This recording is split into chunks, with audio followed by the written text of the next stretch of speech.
Anyway, we're just waiting for our governor, so as soon as the governor gets here, we'll get started, so hang out.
All right, welcome everyone to the Appropriations Committee.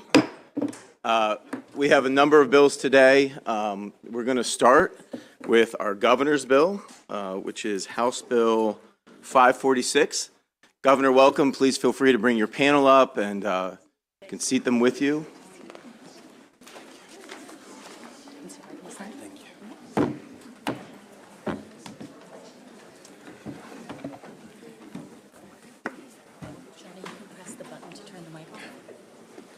Governor Moore, welcome.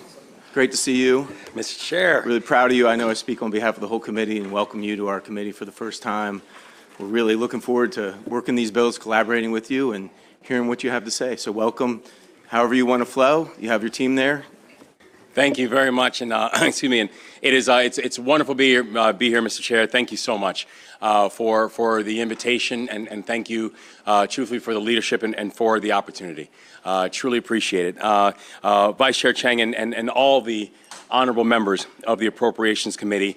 Thank you for this opportunity to be able to testify in person and in support of House Bill 546, the SERVE Act. For the record, my name is Wes Moore. I'm the 63rd governor of the state of Maryland, and I'm joined here today by my Deputy Chief of Staff, Johnny Dorsey, and also our Deputy Legislative Officer, June Chung, who I know is a very familiar face to this committee. And it's good to have you back. Good to have you back in the committee.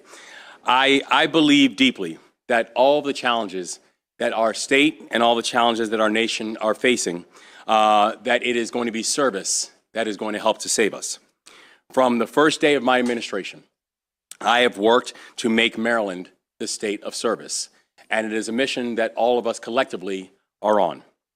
On my first full day as governor, I signed an executive order establishing the Department of Service and Civic Innovation, and this has a clear goal of bringing together all the offices and programs in the state that support service under one unified umbrella and under one accountable umbrella. Now, as you know, this EO builds upon this very shared goal that we all have of elevating service.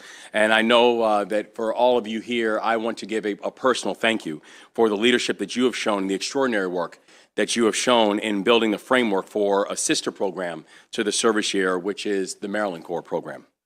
In my inaugural address and in the State of the State, I share with you what service has meant to me. That service has transformed me. That service has strengthened me, that service has tested me, and service has broadened my perspectives. And for me, my journey started in military school and expanded through serving in the armed forces, running nonprofits that are focusing on supporting underserved students, and also fighting poverty.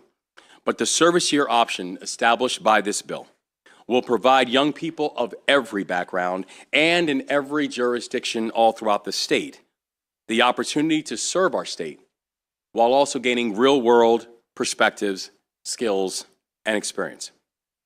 The service year serves as a bridge to each participant's next steps in employment or education, whether it be a new career, whether it be public service, whether it be technical training, an apprenticeship, post-secondary education, or another service program. The program will also be a financial bridge for students to find their footing as they're entering the world of work and advanced education. This will be an earned buffer that can provide both access to opportunities and supports for young people when oftentimes, as our young people are seeing, as they're entering into either higher education or entering into the workforce, that life has a way of getting in the way. This will provide that extra measure of financial buffer for them when that does happen.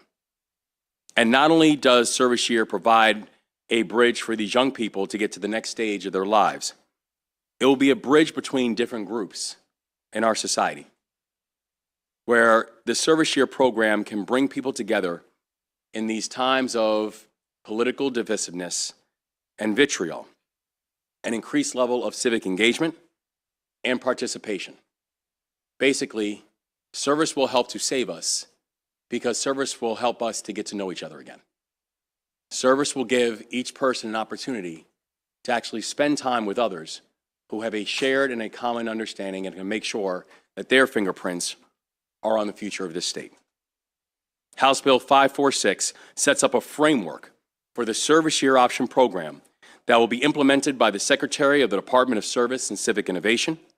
Students who have received a high school diploma or certificate completion or equivalent level of education within the last 2 years will be eligible to participate at the discretion of the Secretary. Participants will be paid. They will partner with a mentor. They will participate in opportunities for personal growth beyond their work, and that includes things like professional development and financial literacy. At a successful completion of the service year, participants will also be rewarded with a $3,000 stipend. The intent is to be expansive with employers partnering with us in this program, so we are looking for both public and private sector partners in order to engage with us in this work. The end goal is to create a network of service and a network of service year opportunities throughout the state, while also building up and working with our existing service opportunities and apprenticeship programs.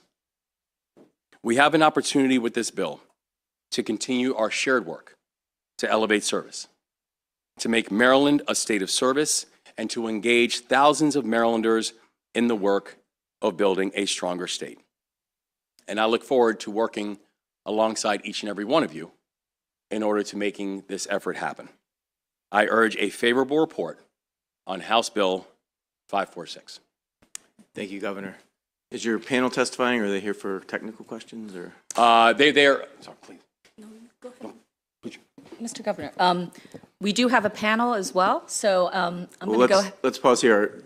Ms. Chung, are you going to testify, or? Yes. Okay, go ahead. I'll start it off and then hand it over to Sarah Fleming. Okay? So, Chairman Barnes, Vice Chair Chang, and honorable members of the Appropriations Committee, it's very odd to be sitting on this side of the table. So it's nice to see familiar faces as well as new faces. So it was my honor to serve this committee for 2 years, working with Michelle back there and Ken, and Tyler is doing a great job taking my place, I hear. So it really was a pleasure. And it was a culmination of my interest alone in public service that brought me here. So I just want to give 2 plugs really quickly for the service year option program, okay? So the first thing I think it provides is access and exposure to public service. So in the summer of between my junior and senior year of college at Penn, I worked at a summer job placement program in North Philadelphia called the Greater Philadelphia Urban Affairs Coalition. It now goes by the I think it's the Urban Coalition, and they've broadened their scope to actually appeal not just to people in Philly, but beyond Pennsylvania as well. And so it was during that summer program that I realized that these students didn't have the kind of access that I had as a student at Penn. So I had a career placement office that I could go to. Could tap into other students, other professors. So I had so much, right, in comparison to these students. And what I realized is that they didn't even have the basics in terms of just knowing to show up to your job on time, or how important that was as you were moving along in that career. So fast forward to my first initial interest in law school. And that started 20 years ago, actually. And I had the hopes of getting into this policy world, but it wasn't until I took Delegate Rosenberg's legislation seminar at UB Law School in 2017 that I got to meet the former chairman of Economic Matters, our treasurer, Derek Davis, and I was able to be the 40-year-old intern at ECM. So that was my first introduction to Annapolis. And it was there that I really became enamored with the legislation process. And I realized all these opportunities are there before me because I have a lot of support and I had a lot of opportunities. So what this bill will do, this bill will provide other networking opportunities. It will branch out the participants' exposure and horizons so that they can get to meet other people. So that's the first thing. And then my second plug is going to be about just this vast divide of resource and of opportunity and resources. So I went to high school in Pittsburgh. It was a very blue-collar high school. I think I was one out of 4 Asians out of 1,000 students, and one of those Asians was my brother. So you can imagine what that experience was like. So that was quite different. It was very blue collar. By the time my younger brother graduated, the students were actually walking through like a metal detector before entering the building. So then I went from that to Penn. So by the time I ended and graduated from Penn, what I realized was that I was not that prepared for school. So I think that's what initiated my interest in just going into teaching. I did a student unit at Lee Middle School in West Philadelphia. And it was there that I realized there was one set of textbooks for 4 classes that rotated through that classroom. So what that showed me was the incredible divide. So even with that, I had more resources than these students at Lee Middle School. And so then I taught in private schools in the Agnes Irwin School in Rosemont, and then I taught at the Potomac School in McLean. And those 2 schools are obviously very elite institutions. And so I really got to see how vast that divide is. So not only is there a vast divide within the public schools, there's also a vast divide between public and private schools as well. So what I think this bill will do is open up and address some of that divide and sort of bridge that gap. So that's what we're looking at doing. Thank you, Mr. Chairman. Thank you. So let's stay put there. Mr. Yep. Dorsey, are you testifying? No. Okay. In interest of the governor's time, let's see if there are any questions for the governor or his panel here.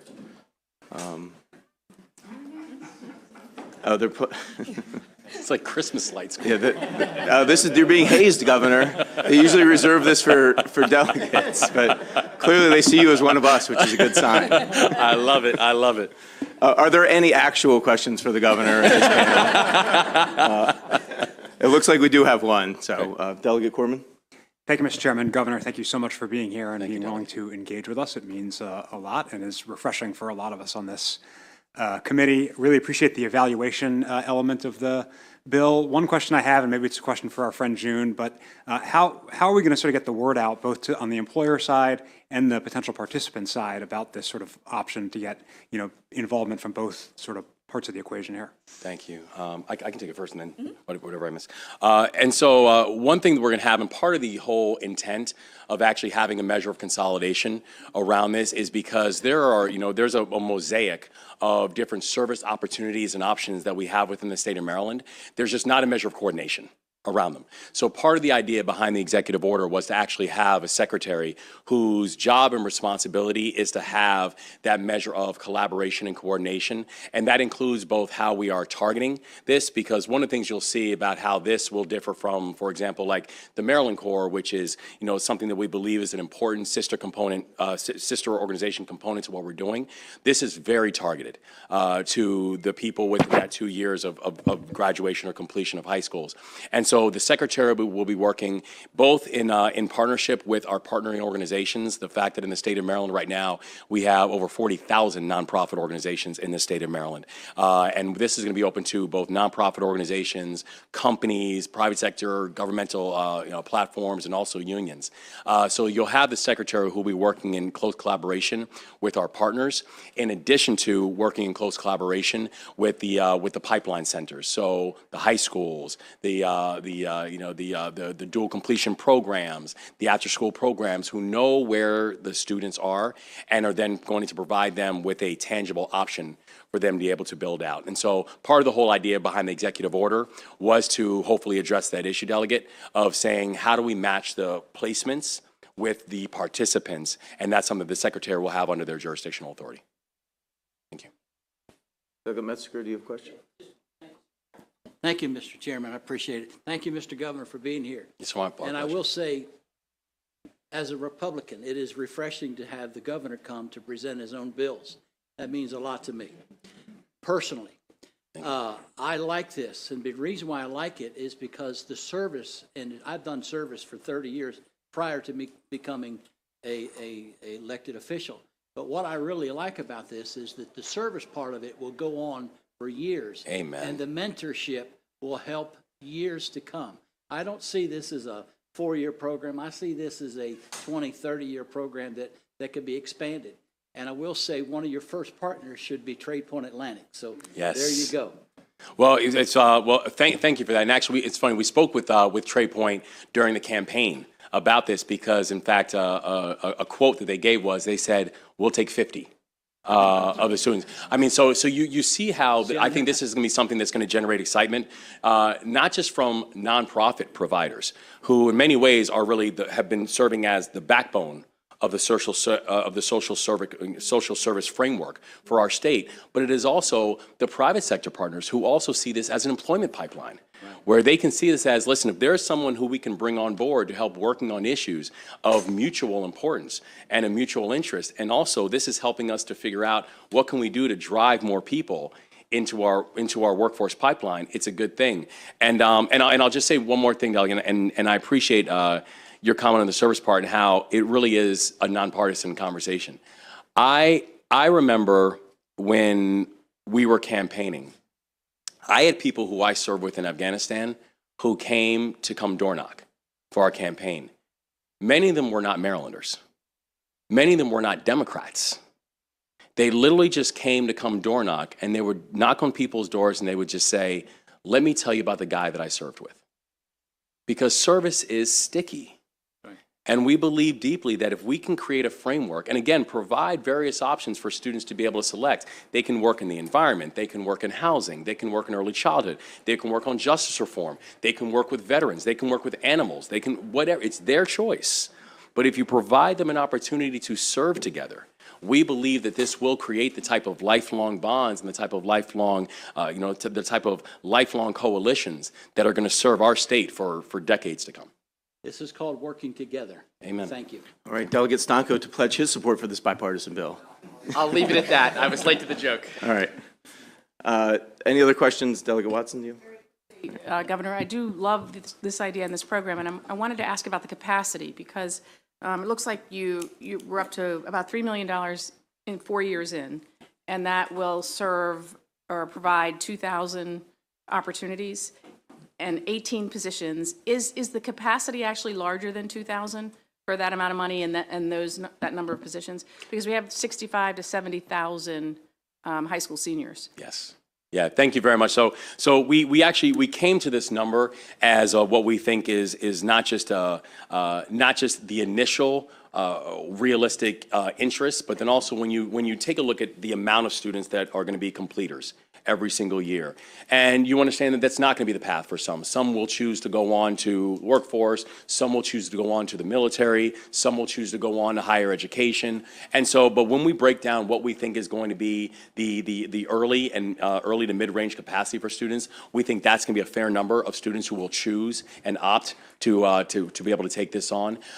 We also know that we're going to be working with various other support programs, providers, philanthropy, and also the federal government and AmeriCorps to help to serve as both pipeline developers and also underwriters for the build out. And so that's how we project that happening. If there is a larger capacity that we hope for, one of the nice things about the bill and one of the nice things about the structure is there's a measure of elasticity to it so that it can expand as we have a greater level of exposure and understanding about the platform. Thank you. This will have the last question. Thank you, Mr. Chair. Governor, I just hope that you all think of other things which would be culinary skills, because I haven't been in a high school, but I kind of suspect that the things that when my mother-in-law taught school, they're not there anymore. My mother-in-law taught two guys that were millionaires, became millionaires, and she taught them how to balance checkbooks, and she coached the basketball. And I think we're not doing a lot of the basic skills that kids, don't understand, and so, or exposure to it. And I hope that we, have something to do with automotive. The other thing is, since he put a pitch for his county, I want to put a pitch for Harford County. We have APG, Aberdeen Proving Ground, and Edgewood Arsenal, and we've got some of the brightest bulbs in the country that work there, a lot of PhDs. And so I hope that that's something that, as you said, it's elastic, that you'll think about as things progress.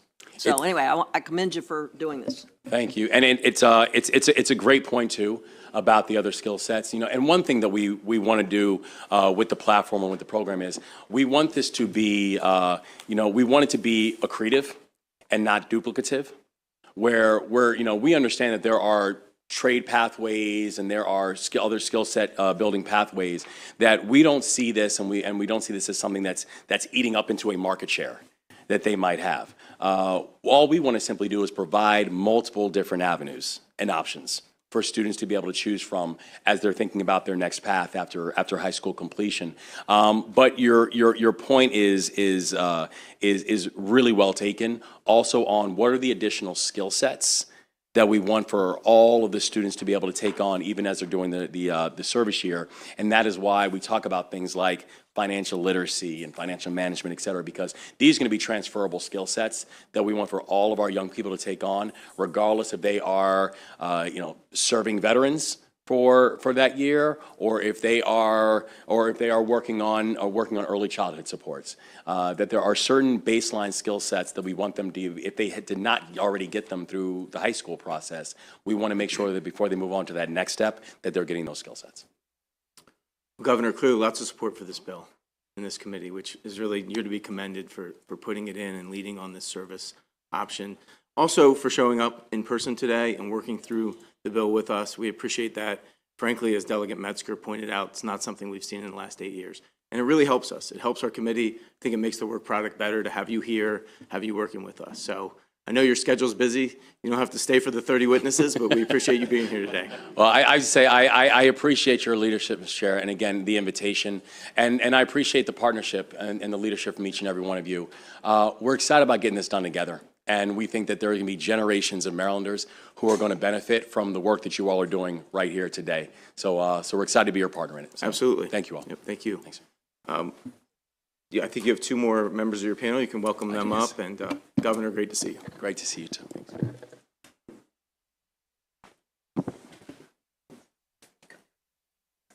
Mr. County Executive, after the governor's panel, you'll be next, okay? Thank you.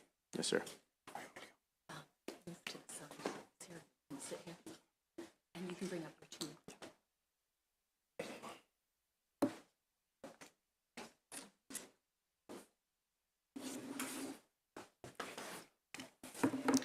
Thank you, June, Johnny, and Governor Moore, and good afternoon, Chairman Barnes, Vice Chair Chang, and members of the Appropriations Committee. My name is Sarah Fleming. I'm here to advocate on behalf of the importance of service opportunities for our local communities and people, our state, and ultimately our country, as Maryland has an opportunity to lead the future of service nationwide. I proudly lead a service organization called Baltimore Corps. We're a 501c3 that connects talented but often overlooked people to high mobility career opportunities through service. In the process, we improve their lives as well as the communities. For the past 10 years, we have grown the landscape of service in the Baltimore area, working with thousands of people who are serving their communities and also building their career and personal growth through service. In recent years, we've also partnered with other cities across the country to launch the Baltimore Core concept and expand service opportunities nationwide. We know the need in our communities and the interest in service is high. Over the last decade in Baltimore, we've worked with thousands of people and witnessed tremendous impact. During this time, more than 15,000 people have applied to serve in Baltimore through our programs. Unfortunately, the demand for our programs has exceeded the capacity and resources for placement for everyone that is interested. A service year option can increase the opportunities available to people seeking out service pathways. By limiting post-high school options to the traditional pathways of college or entry-level work, far too many people are left out. A service year option will help us continue to build additional necessary opportunities and options besides school and the workforce for disconnected young Marylanders, allowing them to make a lasting difference on their communities as well as themselves. A service year will also allow organizations across the state to support more young people as they explore both their own personal journey and strengthen their communities through meaningful opportunities. It's important to note by service, we're not talking about a gap year or simply a resume builder. A service year would support young people who have been overlooked and underestimated and connect them to purposeful opportunities to serve and strengthen their future. It's about giving everyone a chance to participate in the solution. The young people who come to us are hungry for purposeful places to apply their skills, and all of us can play an important role in making that a reality for them. And service can and does transform lives because it connects people to something bigger than themselves. Service helps people find direction and a sense of purpose, gain invaluable professional skills, and expand their network. This has certainly been my own personal experience, but I've also witnessed the power of service for countless individuals through our work at Baltimore Core. Now I'm thrilled to introduce you to someone who has participated in a similar program, Kafalat. Her story and experience demonstrates the life-changing impact that service can and does have for people and their families in Maryland. Thank you.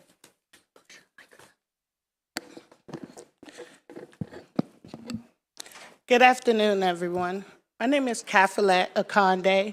I would like to tell you how effective AmeriCorps can be in individual lives, give you a firsthand core of what it can be. My name is Kafalat Akande. I served with the HStar AmeriCorps program for 4 years. I went to elementary, middle, and high school in Prince George's County, graduating from Forestville High School. I moved to Frederick, Maryland for a better life for my son and I. I'm here to testify on behalf of HB 546, the Service Year Option Program. When I moved to Frederick County, my son was 4, and I was removing myself from a very abusive relationship. 5 years later in Frederick County, no family support and living in a new environment proved hard for me, and I ended up homeless. I had 2 choices: give up and become a statistic of society, or get up and make a change every day for me and my son. I chose the latter. I got up every day, looked for employment, landed a part-time job at the Boys and Girls Club, first driving a bus for after-school programs. I hid the fact that I was homeless, no car, and would walk to work because this obstacle gives you adversity and people don't like the challenges for you. But I'm here to tell you challenges is what made me as strong as I am today.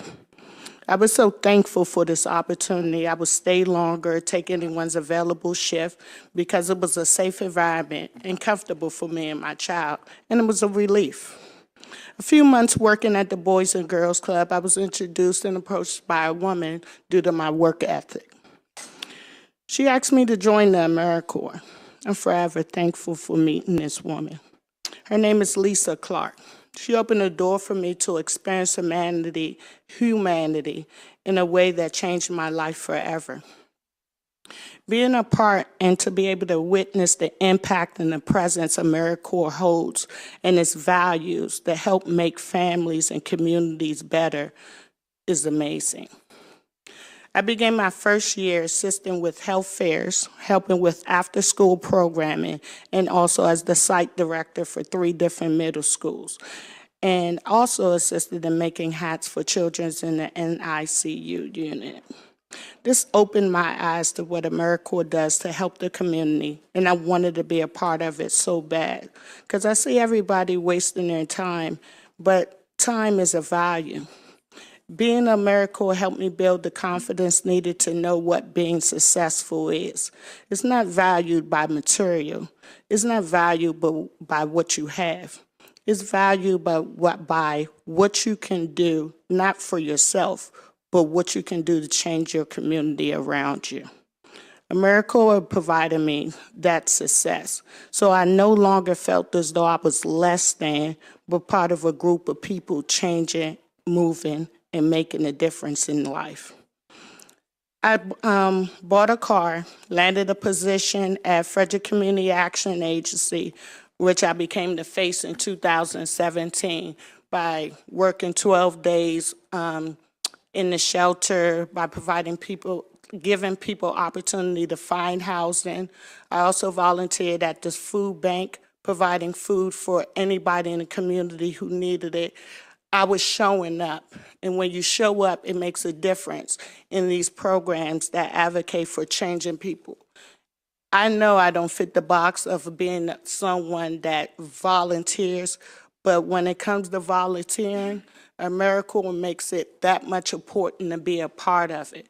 And if you could show them what service can do, you could bring others in to help stop the homelessness, help feed your community, help with putting people for Medicare. AmeriCorps is a great asset for any community. I would like to close here by telling you that the boy that I have with me is now going to graduate with a 3.5 grade point average from Frederick High School, also is an AAU basketball star, and also is on the undefeated football team right now. He's going off with 8 scholarships to go to RMU. Yes, AmeriCorps does work. AmeriCorps is cool. AmeriCorps can be the best thing if you bring it to the community. Thank you.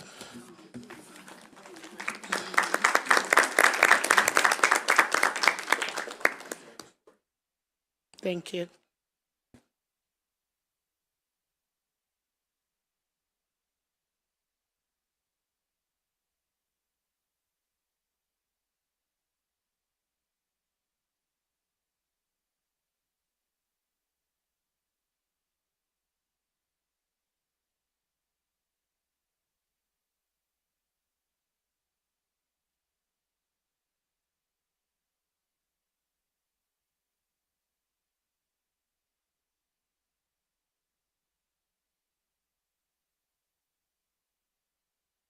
I'm a proud alumni of Baltimore Polytechnic Institute in Baltimore, which is a high-ranking STEM designated high school in Baltimore.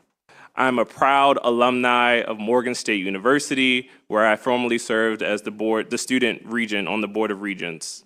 My wife is a special education teacher who is here in the audience. My mother is a retired teacher, and my sister attends a special needs school that's located in Baltimore. I am deeply in favor of the Service Act. In early 2019, I lost my job. As a recent college graduate, that job was my only plan, and I had no backup. Because of the work of Baltimore Corps and the Public Ally Program, I was able to work in Baltimore City's Mayor's Office of Children and Family Success.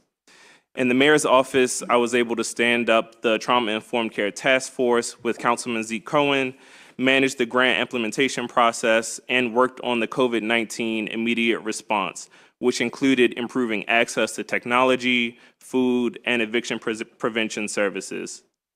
I would not have received this experience if it were not for Baltimore Core. This was crucial, very crucial experience before going to Johns Hopkins Curry Business School, where I'm now set to complete my MBA in the May of this year. Without that program, I would not have been able to get back on my feet. Service is in my identity, and I know that it exists in all of Marylanders. This bill is an opportunity that will transform lives. Before this opportunity, like Sarah mentioned, I started a nonprofit in Baltimore, ensuring that residents who have members on the autistic spectrum have the same access to educational opportunities as those that do not. Through the Reeds Fund, our team has been able to provide scholarship opportunities for higher education, trade school, and beyond. The Service Act would help to expand our work to ensure that options continue to exist for all. Coming out of COVID-19, we know that Maryland students are behind, and as our governor says, this bill will ensure that no one is left behind. We must retain talent in Maryland, and this will help us get there. Thank you for your consideration. Thank you, and again, thanks for sharing your story. Any questions for this panel? Thanks for being with us today. We appreciate it. Good day. County Executive, welcome. Calvin Ball.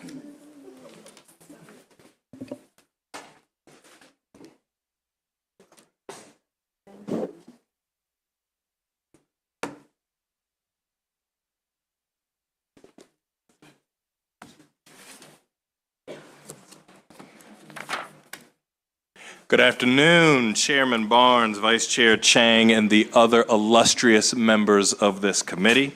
Again, I'm Calvin Ball, your Howard County Executive, and I'd like to commend Governor Moore for his leadership and vision on this critical piece of legislation, which will encourage our next generation of community leaders and public servants in our great state and beyond. When our students are challenged, their perception of the world are widened, while their confidence and independence grow exponentially. They will understand and feel that they are part of something larger than themselves, and the experiences that they gain will help them become more focused and productive members of our community while filling the pipeline of our future workforce. In Howard County, we launched the Summer Youth Program, which helps achieve some of the same goals outlined in House Bill 546. Through this program, young people between the ages of 14 and 24 gain the opportunity to learn key skills and gain better understanding of different career paths of their interests. In 2021, 82 students participated in our program, and in 2022, more than 150 throughout Howard County government departments within public-private partnerships. Our 3-month summer youth program is a model for other communities on how to empower, train, and prepare, as well as upskill our young residents who are looking to join the workforce. I'm a lifelong Marylander. I graduated from our public schools here in Maryland, got my undergrad at Towson State University, my grad at University of Baltimore, my doctorate at Morgan State University. I've spent about 20 years in the sphere of conflict management, politics, and higher ed. And I've had the opportunity to mentor hundreds of our young people who went from sometimes early on in their first class to becoming doctors of education themselves. And let me just say, being able to have a piece of legislation like this and a part of history transforms the world for generations. The aspirations of House Bill 546 will ensure that we can expand our outreach to young adults, and frankly, adults of all ages.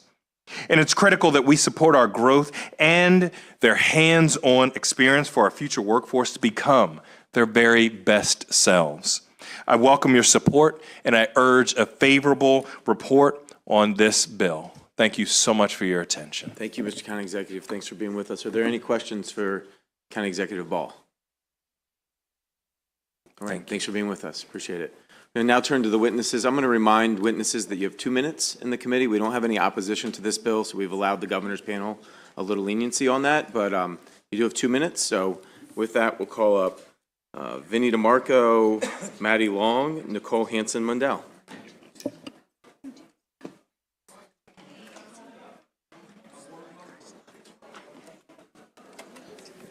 just introduce yourself and welcome.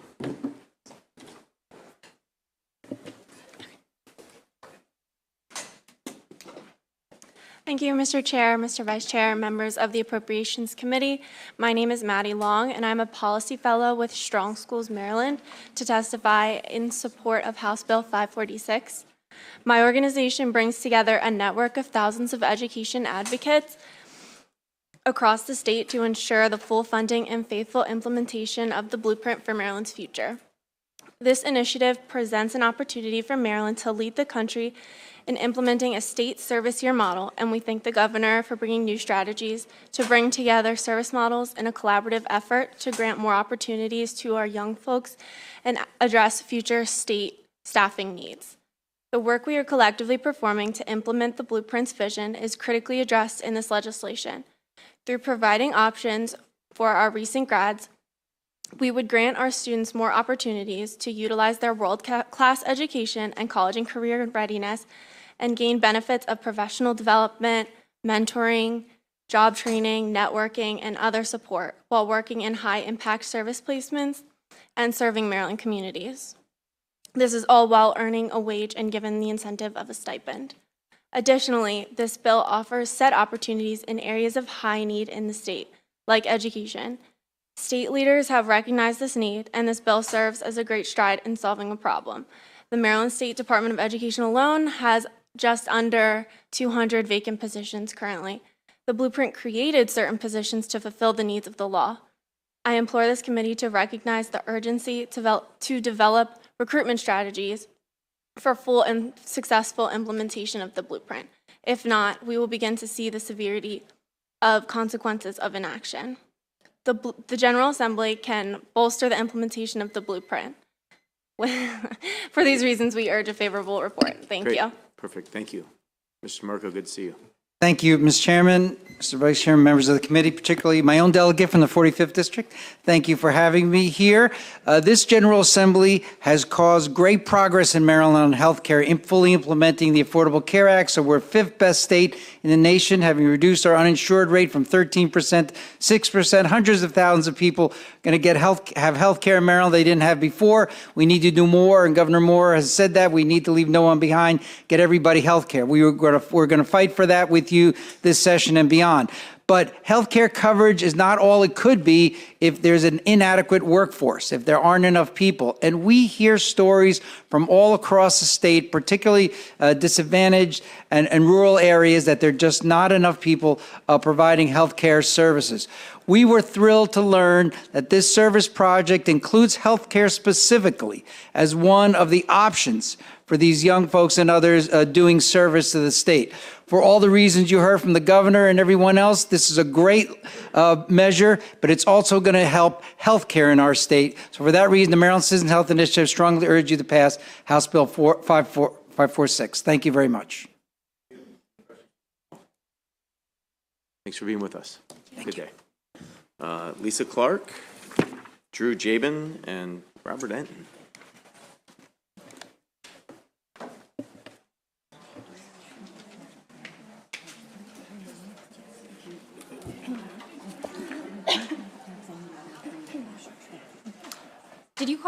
Did you call Robert Enton? He won't be here for this. Do you want to go first? You go ahead. Okay. Chair, Vice Chair, members of the committee, for the record, Drew Jabin on behalf of the Maryland Bankers Association, here in support of House Bill 546. Like everyone has said, this is bold, this is innovative, this is a great bill. Specifically, we're here because banks are very supportive of financial literacy. We have been trying to pass that in other realms, in high school, but I think that this is just another tool in the toolbox, another way for our young Marylanders to be financially educated. So with that, I will keep it short, and we support the bill and urge a favorable report. Go ahead. Okay. Hi, my name is Lisa Clark, and I'm the director of the HStar program, which is an AmeriCorps program in Maryland. We are one of the first AmeriCorps programs in Maryland, so we started back in 94, 95. As I realized from talking to some people behind me, it was before they were born. That does kind of hurt a little bit, I will say a tiny bit. I'm here to testify on behalf of the House Bill 546, the Service Year Option Program. and to talk to you a little bit about educating you on the impact that service has had on the communities that I have seen in the past 28 years. I'll start with a little bit that my daughter, when she was actually born the same year I started working with AmeriCorps, by the time she got to high school and had to do her portfolio for colleges, she said, "Mom, I didn't volunteer." And I said, "Honey, you've been volunteering for 28 years. What do you think we're doing when we go here on the weekend or here on the weekend?" She's like, "Oh, I just thought that's something that you do." Not realizing that that became a part of her life, and now she's an educator putting it out into the community also. One of the first AmeriCorps programs in Maryland, we started in Western Maryland, which is past Frederick, which we have to tell a lot of people, you all know, but around the place it's past Frederick. We started with 2 programs out in Allegheny and Garrett County. I'm happy to say that the after-school programs that we started in Garrett County are still in place, but they are without AmeriCorps now because they became sustainable. In 2000, we expanded throughout the Frederick and down into Washington County also. So we cover the whole region, and now we're a statewide program. At HStar, we are proud of the history of providing AmeriCorps members with meaningful service and opportunities. For example, we had programs that partnered with the adjudicated youth, partnering with Department of Juvenile Services. There's a saying in AmeriCorps, which is simply stated, "Service heals." We see that young adjudicated youth who are able to give back to their communities, develop job skills, and receive college credits. We did have a program that did that. I'll wrap it up because I can never get done in 2 minutes. I promise, I'm sorry. But service is transformative. It gives back to the community. It helps everybody. It doesn't matter how old you are. Our oldest Maryland AmeriCorps member was 72 in my program, and she did it so she could give it to her grandchildren. Thank you, and I appreciate the time. Thank you. Thanks for your testimony. Any questions for this panel? Thanks Thank for being you. with us. Thank you. We have 3 favorable with amendments before we turn to the virtual witnesses. Rachel London, Anthony Zamfredo, and Kristen Bennett.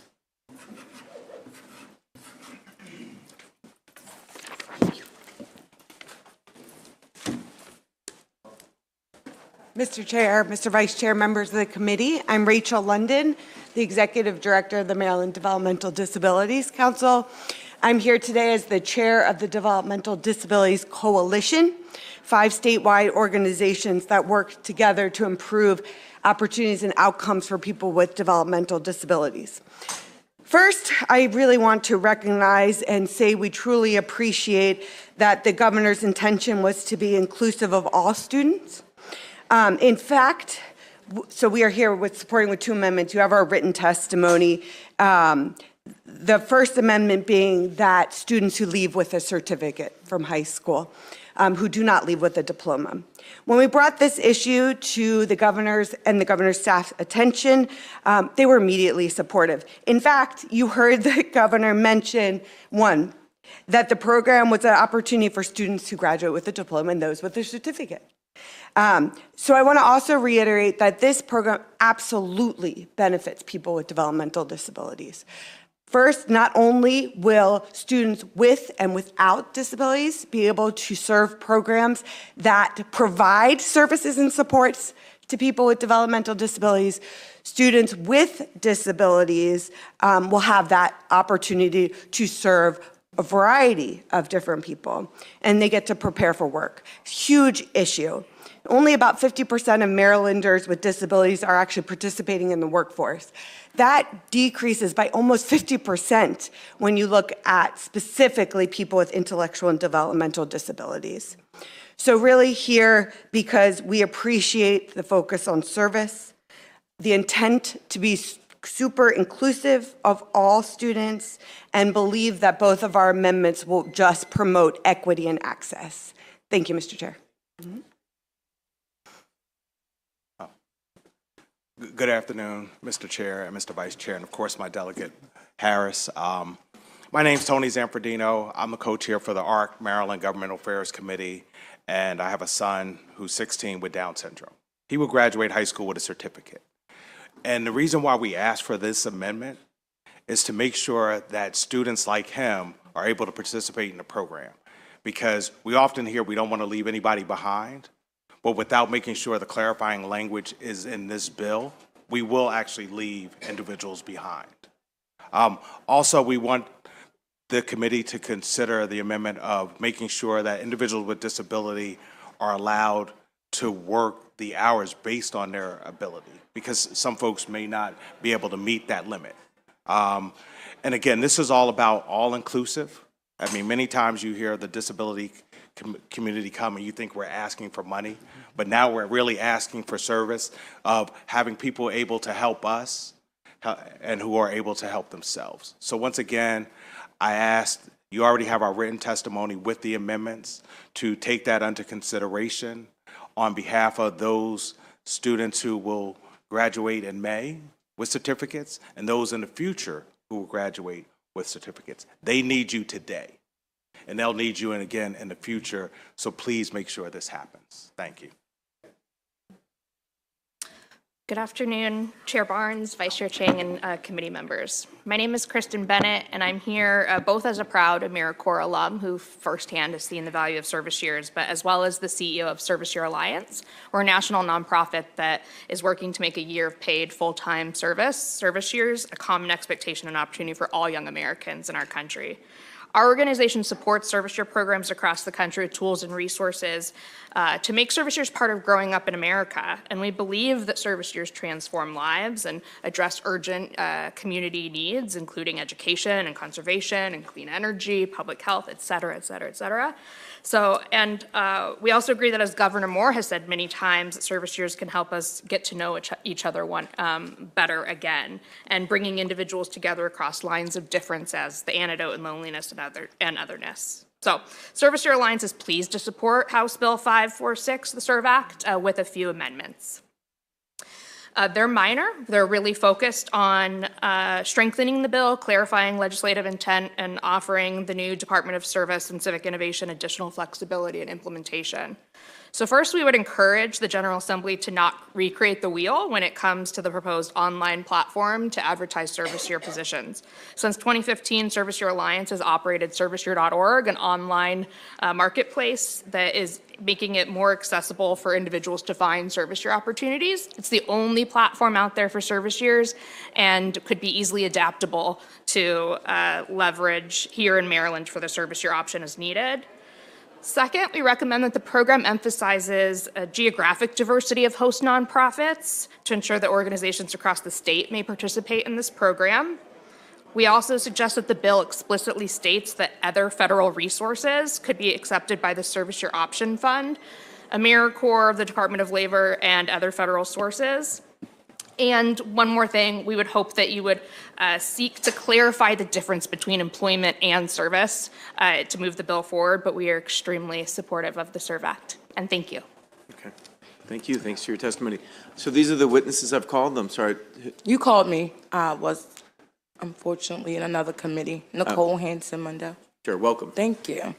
For the record, my name is Nicole Hanson-Mundell. I am the Executive Director of Out for Justice, a grassroots organization that is aimed at educating, engaging, and empowering the reentry community around laws and policies that impact them.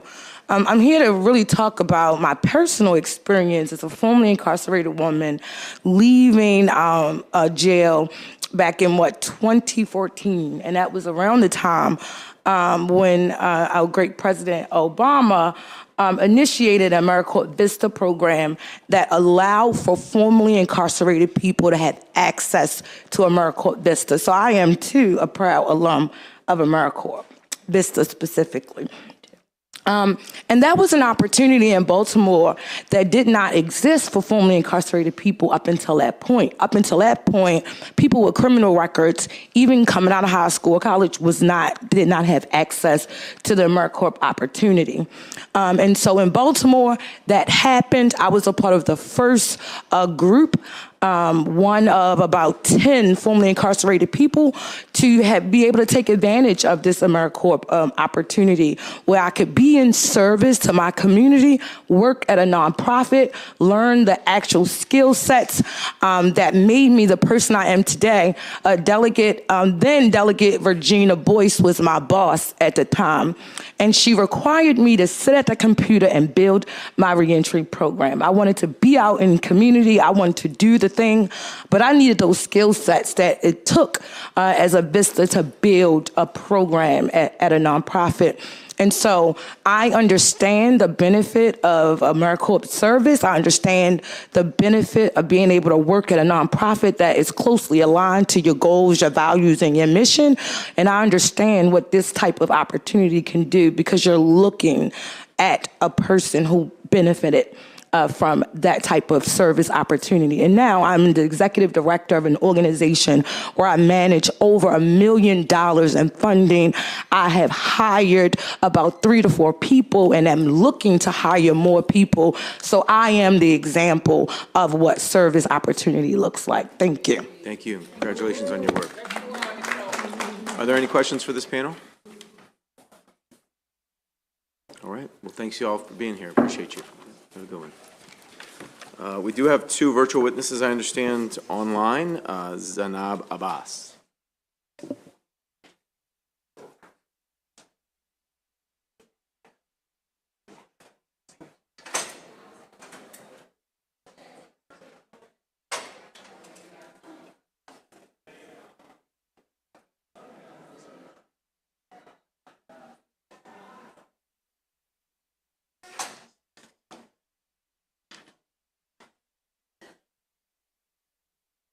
All right, let's move to Laura Stewart. Do you have Laura Stewart? We can try Zanab Abbas after Ms. Stewart.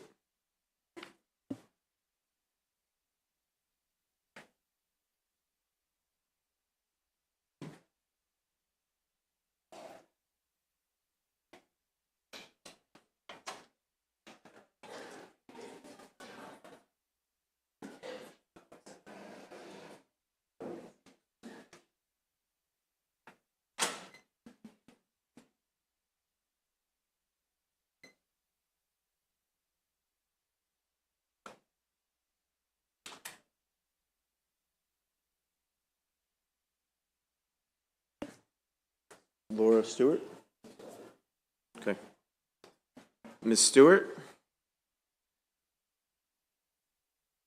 And it looks like we also have Zanab Abbas there.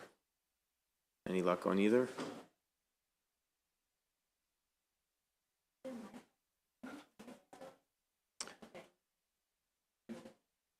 Okay, if you all can hear us, I think that we're not picking you up. I think somebody's got their mic off over there, so we will accept your written testimony. Be happy to have that. Oh, I think we're muted. We are. She's got 2. She got it under control.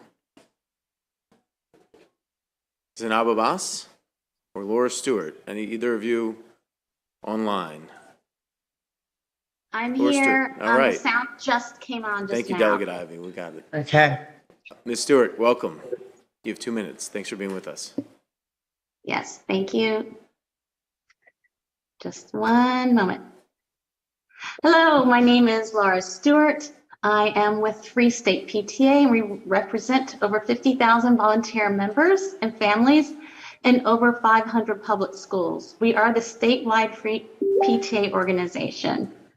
We are composed of families, students, teachers, administrators, and businesses, as well as community leaders devoted to educational success of children in Maryland. We support House Bill 546 because it aligns with our legislative agenda that all children have a right to an excellent, equitable education. We especially support the bill requirement that the program participant would receive professional development, mentoring, job training, and other support while working in high-impact service placements. These supports are part of an equitable education, adding resources to families that do not have access to these opportunities. The education system is currently in need of more teachers, and this program would help encourage high school graduates to enter the education workforce. It would also grow our own, which is a movement we support, by employing Maryland graduates with Maryland jobs in education. Also, we need more mental health care workers, and this program would open opportunities for recent graduates in that field as well. This service year option gives recent graduates who are not enrolled in college or training another avenue to start a career and receive guidance as well as training. In the long run, we believe that this year should be expanded eventually to include an optional additional year for graduates who need more comprehensive experience. And therefore, Free State PTA urges a favorable vote in support of House Bill 546. Thank you. Thank you, Ms. Stewart. Any questions for Laura Stewart? I don't see any. Thank you for being with us today. Ms. Thank you very Abbas, much. thank you so much. Ms. Abbas, I see you there. Welcome. You have 2 minutes. Welcome to the Appropriations Committee. And thank you. Good afternoon, everyone. My name is Zainab Abbas, and I am the founder and CEO of SciTech to You with 7-member board. I'm also a Maryland Out of School Time ambassador. Since 2011, SciTech to You has offered underrepresented K through 12 students science, technology, engineering, art, and math, STEAM, out of school education through experiential learning. We offer tutoring, after-school programs, a teen cafe, speaker series, STEM Fest, and seasonal camps. Some of the activities include flying airplanes at local airpark, 3D printing, genetics, dissecting organs, building robots, and more. You would be happy to know that 67% of our students say they will pursue a career in STEM. Since the pandemic, the need for our services has grown exponentially with waiting lists for many of our services. I believe the Service Year Option Program is an excellent program, but more needs to be done to support small, growing organizations like SciTech to You and SCAP leaders. Since the pandemic, we have used Montgomery County Summer Rise students and volunteer middle and high school students to serve over 750 youths. Smaller businesses and organizations like SciTech to You and SCAP leaders need help to pay competitive and often increasing wages. We know that Maryland has a thriving entrepreneurial sector with small businesses employing 49.3% of all employees in the state. Some of these businesses and organizations, including startups, employ fewer than 20 employees, like the professionals, scientific, and technical service sectors. I am concerned that the current bill does not do enough to support small startup businesses that may need greater incentives and financial support to hire and to sustain employees. I would like to see a greater investment in employees of smaller businesses with revenues of less than $500,000 a year. Thank you. Thank you very much for your testimony. We appreciate it. Thanks for being with us today and hanging in there online. Thank you. Are there any questions for Ms. Abbas? Don't see any. Thanks for being with us. Appreciate it. Thank you. Thank you. That concludes the bill hearing on House Bill 546. We'll turn to House Bill 553, also an administration bill. We have Major General Goen, Julian Plowman, and Brad Phelan. Chairman, my name is Michelle Joseph with SciTech with SCAP Leaders, and we were actually told by June Chung that we could come and testify. So is it that we don't? Yeah, the administration would have had to have signed you up, or you would have had to sign up separately. I'm sorry, but we will accept your written testimony, and the committee will read it. Thank you so much. Brad Phelan and the rest of the administration on House Bill 553. Anyone here on 553? Come on up.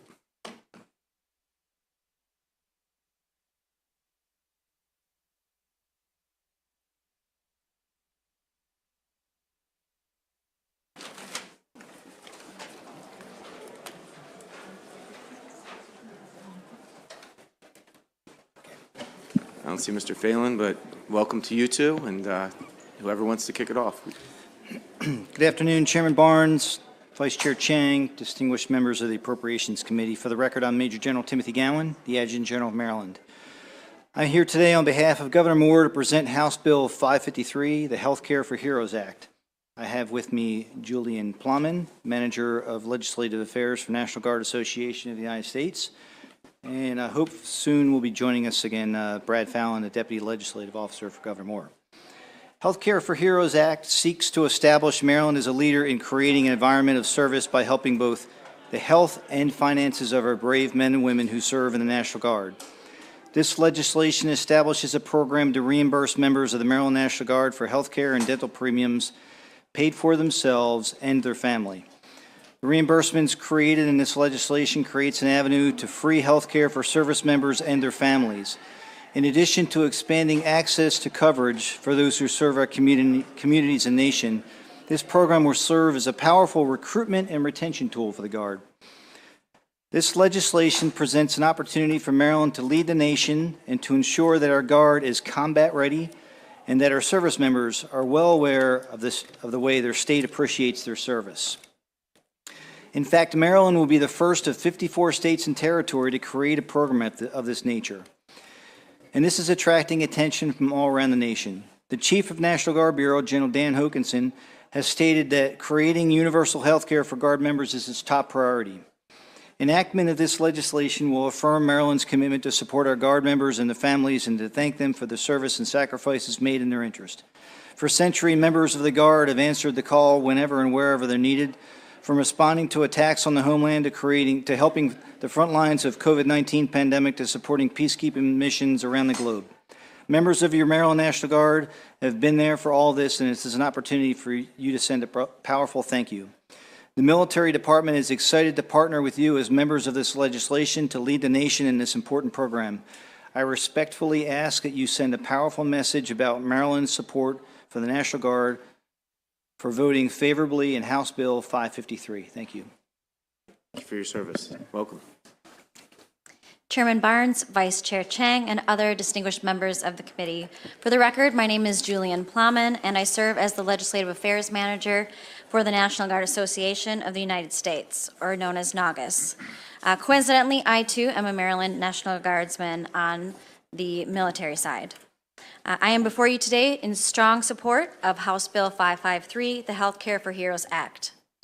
On behalf of the almost 45,000 members of NAGAS and the nearly 450,000 members of the National Guard, we truly appreciate this opportunity to share our thoughts on this bill. We also sincerely thank the Office of the Governor and Major General Gowan for inviting us to participate. Under the leadership of Governor Moore, Maryland has the opportunity to lead the nation and provide essential benefits for the National Guard soldiers and airmen serving your state. While federal legislation is pending and debate continues in Washington, D.C., 15% of National Guard members across the force do not have health care coverage. Through House Bill 553, Maryland has the chance to be the first state to correct this wrong. Not only is it the right thing to do, but affording this benefit would dramatically increase readiness, improve retention, and ultimately provide an incentive for employers. The operational tempo for the National Guard has increased significantly over the past 20 years, and even more so recently. Since March of 2020, over 320,000 National Guard members have been activated either in overseas deployments or state missions. From the pandemic, civil unrest, flooding, wildfires, the National Guard has responded. In order to remain always ready, we must ensure each member is provided health care in order to meet the medical deployability requirements. Critically, establishing this program would serve as a key retention policy and will help keep a manned and ready force. Continued preventative care throughout our service members' careers will also reduce medical expenditures when they transition from drilling guardsman to veteran. Furthermore, reliable medical coverage allows those within our ranks to seek consistent mental health care when and if needed. It would be unthinkable to not provide our active service members health care, and the National Guard should be treated the same. I cannot think of any way to better truly put our service members first. Lastly, providing coverage offers significant employer benefit. When a CEO or hiring manager knows a service member won't require health insurance coverage, it will be that extra incentive needed to make the hire. Time away from civilian careers continues to increase, and we must find a way to better incentivize employers. This one policy provides a twofold benefit to both the member and employer. This groundbreaking bill will revolutionize how health care is delivered to the National Guard. We applaud Governor Moore for being a champion for our soldiers and airmen. Thank you again for allowing NAGAS to testify before this committee today. The Health Care for Our Heroes Act is truly nation-leading, and I ask each of you for your support. Thank you, Chair Barnes, Vice Chair Chang, and members of the committee. For the record, my name is Brad Fallon, a Deputy Legislative Officer for Governor Wes Moore. General Gowan and Ms. Pammon already gave an overview of the potential impact of the bill, so I'm just going to get into the nuts and bolts and get into the technical nature of what we're trying to accomplish here. The bill establishes the TRICARE Premium Reimbursement Program within the Maryland Military Department. Since TRICARE is a federal program, we don't have the ability to subsidize the cost of those premiums directly, but once they were incurred by the service members, we can reimburse them on a monthly basis once proof of those costs have been provided to the program. $5 million was provided in the governor's budget proposal to fund this program in fiscal year 2024. The exact cost of the program and this $5 million is provided based upon anticipated usage as the program gets up and running and people become comfortable with switching over to this sort of healthcare program. The reimbursement itself can be provided directly to members of the Guard for premiums paid both for their own and their family's health and dental care under the specifically named TRICARE Reserve Select programs. I'm very happy to say that for as impactful as this program can be, it is very simple. It's pretty much sitting down to one page. I'm happy to answer any technical questions about the bill and how the reimbursement program is set up.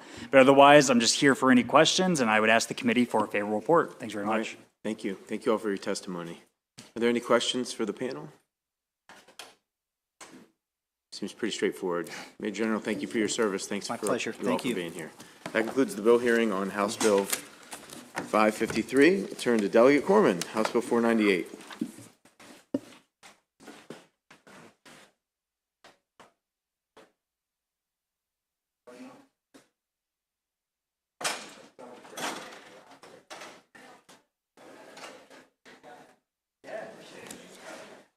Good afternoon, Mr. Chairman, Mr. Vice Chair, members of the committee. I come before you with House Bill 498, the Board of Public Works Public Comment Act. This bill would take what is a very unofficial system, the way people comment on items at the Board of Public Works, and turn it into a more centralized and transparent electronic filing system that would then be, not only allow the public to submit comments on Board of Public Works items, which they already can, via email, but also allow people to see what those comments are in the public record, along with the BPW agendas and action items. This is not one of the governor's bills, but if you look in your packet, there is joint testimony in support of HB 498 from the governor, as well as two former delegates that I would refer you to. But that's it. Pretty simple bill, Mr. Chairman. Questions for the bill sponsor? Thanks, Delegate. That concludes the bill hearing on House Bill 498. Turning to House Bill 502. Delegates Lewis and Watson.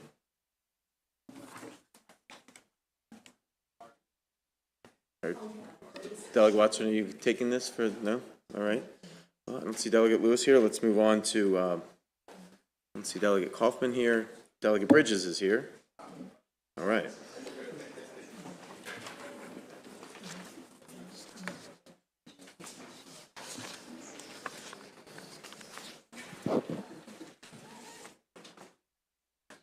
House Bill 491.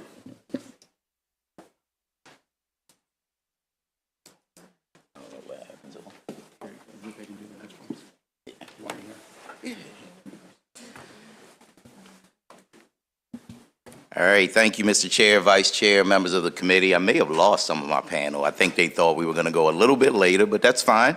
I've got some more panelists here. Here in support of House Bill 491, which is a Regional Transit Authority study. This is actually one of two bills that you'll hear about today. Both are companion bills, all about making sure that we have better public transportation in the greater Baltimore region. Let me take a step back and tell you how we got here. For the greater Baltimore region, we've been talking about better transit for a little while now. Part of what brought us to this point was the cancellation of the Red Line, which we all know, and we've been hearing the administration talk a little bit more about that now, and so we're going in a different direction. But before we even get to that point, how do we make sure that we have more information, more people from local communities having a voice and a say in what happens with transit moving forward? As you all know, the MTA has been around since the 1970s. It's been named a couple of different things throughout the time that it's been a state agency. In terms of my background, my dad was actually a former union president, Local 1300 ATU, which is the largest transit union for the MTA. And we actually have someone here who is the current president from the ATU who's going to talk about this bill as well. We have been talking about and working on this bill and actually put in bill years ago. I didn't put it in, but the comptroller, who was a delegate at the time, put in a bill to have an oversight board for the MTA. That bill actually passed the General Assembly, but at the time, the governor vetoed that bill.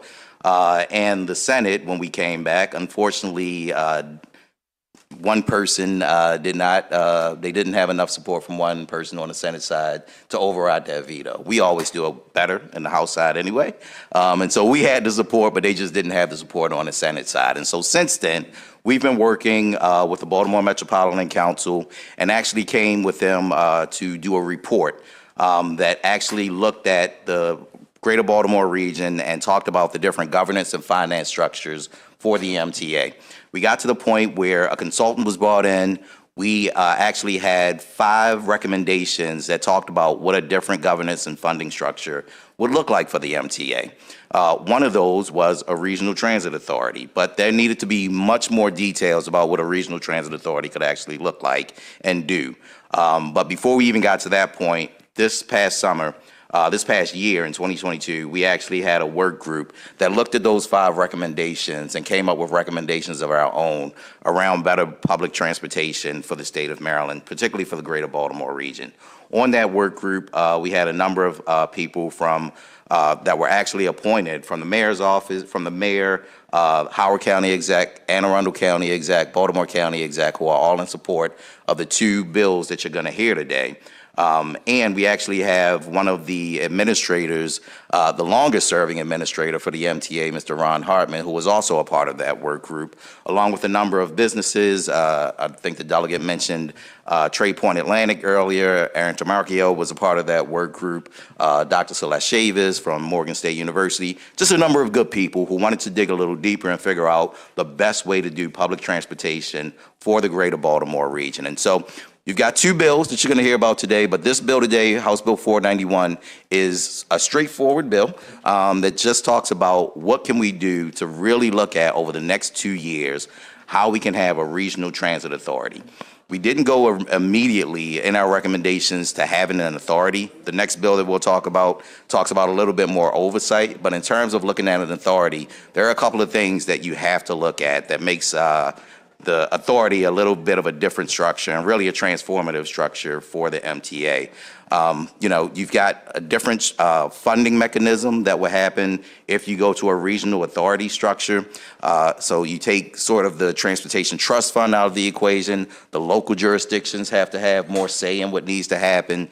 And you also have a different governance structure. And so before we actually get to a real authority, we wanted to take some time to actually, over the next couple of years, look at what that could possibly look like and make sure that if the state was to go in that route, we have the proper documentation and consultants and everyone else that can look at this over the next 2 years. And so the bill actually appoints those members in consultation with the governor and the General Assembly to make sure that we have the proper members for a regional transit authority study. And so that's what the bill is all about. And I have one of my, actually the chair of the Baltimore Metropolitan Council, who happens to be the Howard County executive, who's here to also talk about the bill as well. And so more than happy to take any questions, but I'd love to make sure that I have my panel give their testimony as well, and then we'll be more than happy to take questions, Mr. Chair. I apologize. I grossly underestimated your efficiency. So thank you so much for your patience, and good afternoon once again. I'm honored to be here before you at this point, not just as Howard County Executive, but Chair of the Baltimore Metropolitan Council. And I'm here to express my strong support for House Bill 491 and House Bill 794, which both arise from the hard work of the BMC's Transit Governance and Funding Work Group.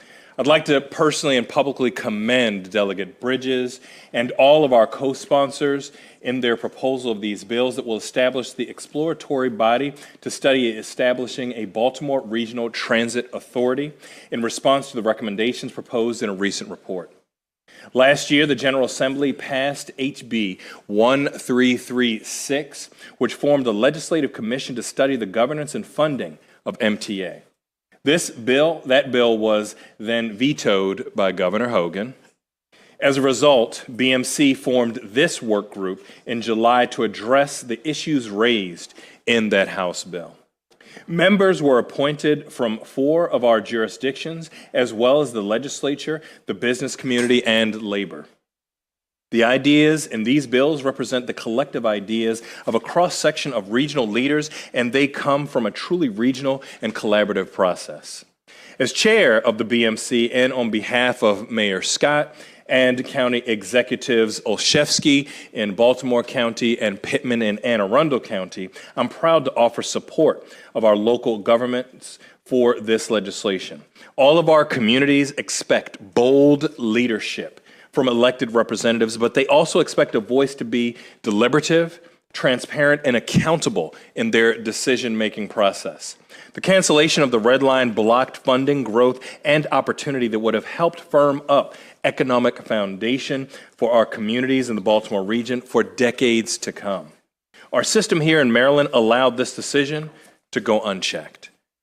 The oversight structure outlined in these bills will provide an important guardrail with stakeholders from communities across the region building consensus on all major transit decisions. Local communities will have a seat at the table at every successful transit agency in the country, and we've fallen behind, but it is not too late. These bills provide a path for setting a new standard in transit governance and finally delivering for our communities on this. With that, I ask that you support HB 491 and HB 794. Thank you so much for your consideration. Good afternoon, Mr. Chair and members of the committee. My name is Mike Kelly. I'm the Executive Director of the Baltimore Metropolitan Council. We're the Council of Governments serving Central Maryland. Our board includes the Mayor of Baltimore, as well as county executives from surrounding jurisdictions. As Dr. Ball said, he's our current chair, as well as Delegate Bridges, who represents the House on our board. To put this bill into context, MTA is the only large transit agency in the country, the only one of the largest 40 that does not have any sort of board of directors or commission. That's been an issue that our local governments have been talking about really since the cancellation of the red line. As Delegate Bridges and Dr. Ball said, we've undergone a number of studies looking at this issue, and specifically on the issue of a transit authority, there's an incredible number of complex factors that need to be considered. One is the actual benefits of maintaining MTA as part of a state agency. The connection to the trust fund is a real benefit. But if a decision were to be made to move to an independent authority, there needs to be a lot of discussion about the transfer of assets, about what would happen with existing labor contracts, about what a board structure would look like, about what a funding mechanism would look like if we set up a structure similar to WMATA. And for those reasons, the work group that has been discussed wasn't able to immediately recommend a push towards an authority, but rather this 2-year study. Later on, we'll talk about House Bill 794, which deals with another approach to this issue that really works in concert. All right, thank you. Any questions for this panel? Delegate Corbin.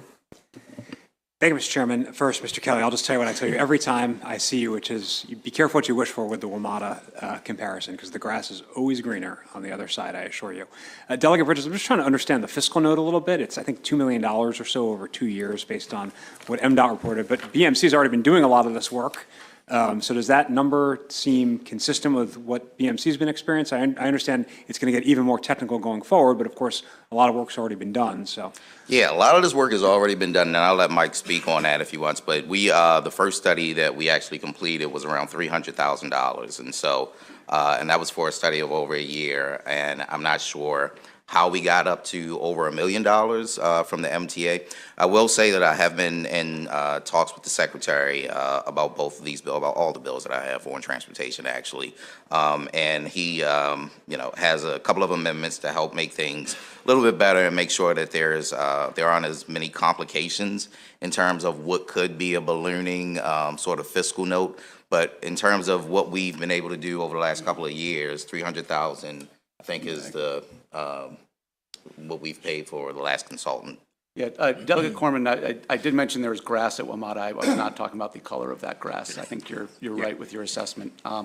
In terms of our contracts, our first consultant contract to do this study was $330,000, and that included significant public outreach. And the follow-up to manage the work group, which is really just building off the first contract, was another $50,000, I believe.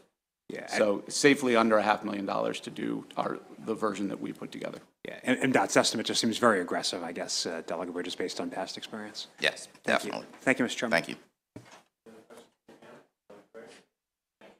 Mr. Chairman, I just want to clarify that what is the intent here? I mean, are we trying to figure out whether or not more of a feasibility study to see if this commission can make decisions in regards to transit, or will this commission actually run the day-to-day operations of this commission? I mean, what is the goal here? Really to look at whether or not a regional transit authority is needed. And so you're going to hear about a bill a little bit later that talks about a little different structure in terms of oversight. But the advocates have been talking about a regional transit authority for a while. The local jurisdictions have been talking about a regional transit authority for a while, and everybody wants to see this authority. But I don't think people realize how complicated an authority structure is. Yeah, that's the reason I was asking the question. Yeah, it seems like it's there's so many unknowns here that, and I guess my follow-up question will be, if this commission does end up taking on this responsibility, what kind of responsibility does MTA have after that? I mean, I know they have a couple bridges, tunnels, and that sort of thing, but there's really probably not a whole lot left over that MTA would be responsible for. Is that? In terms of as an authority? The role that they take on now is in regards to transit. I mean, I think that if we have a commission that would take care of the actual transit itself, I think the only responsibility that would be left over would be for, I think they also are responsible for our bridges, I believe, as well, like the Bay Bridge, or no? Yeah, it's okay, MDT. gotcha. All right, very good. Thank you.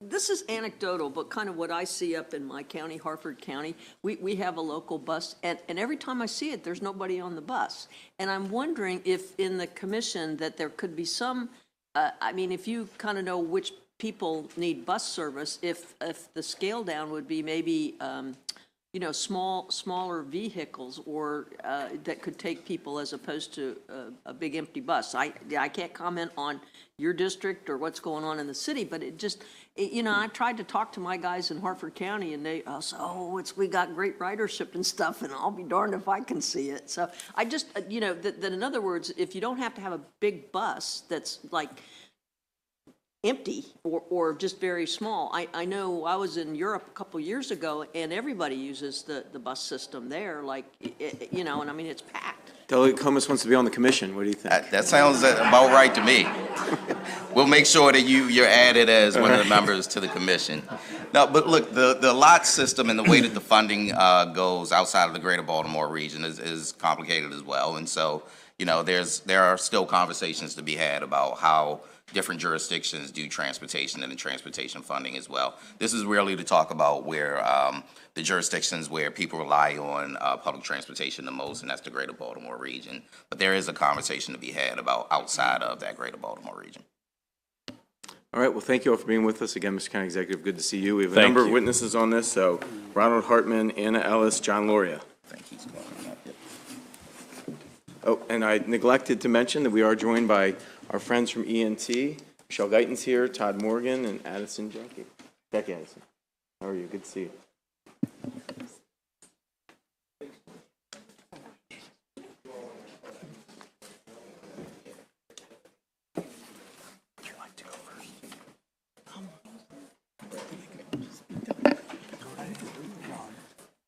All right, whoever wants to begin should jump right in.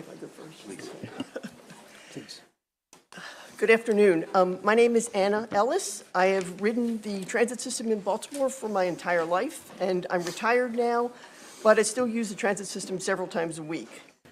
I want to thank the sponsors of these two bills, HB 491 and 794, for introducing this important legislation. The Baltimore region must control the governance of the transit system because over 50 years of state governance has not produced a reliable transit system.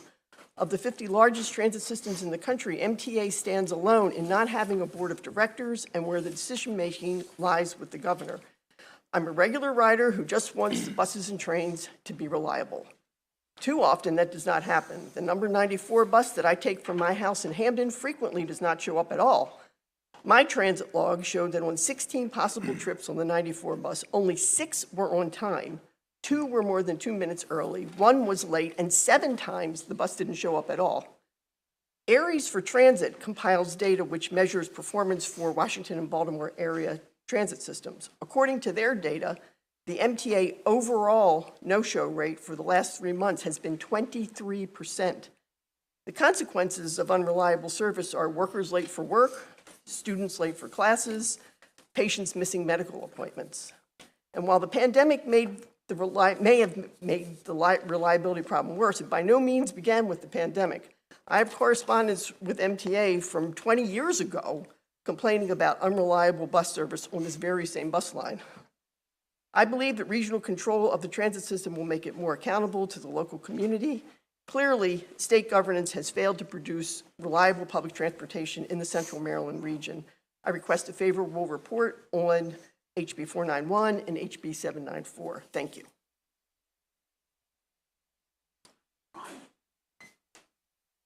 Would you like to go next? Okay. Go ahead, please. Okay. Afternoon. My name is Ron Hartman, and I'm before you today to speak in favor of the bill. I come as a concerned citizen who's lived most of my life here. I'm also a former administrator of the MTA, and I was a member of the Metropolitan Council's working group on MTA governments as the Howard County representative, where I've lived, frankly, most of my life. I'm also a customer. I ride the buses in the city, and before we transferred to this whole new world, I rode Mark to work every single day. And I also note that the last time I testified was on my budget hearing in 1995, so I may be a little rusty.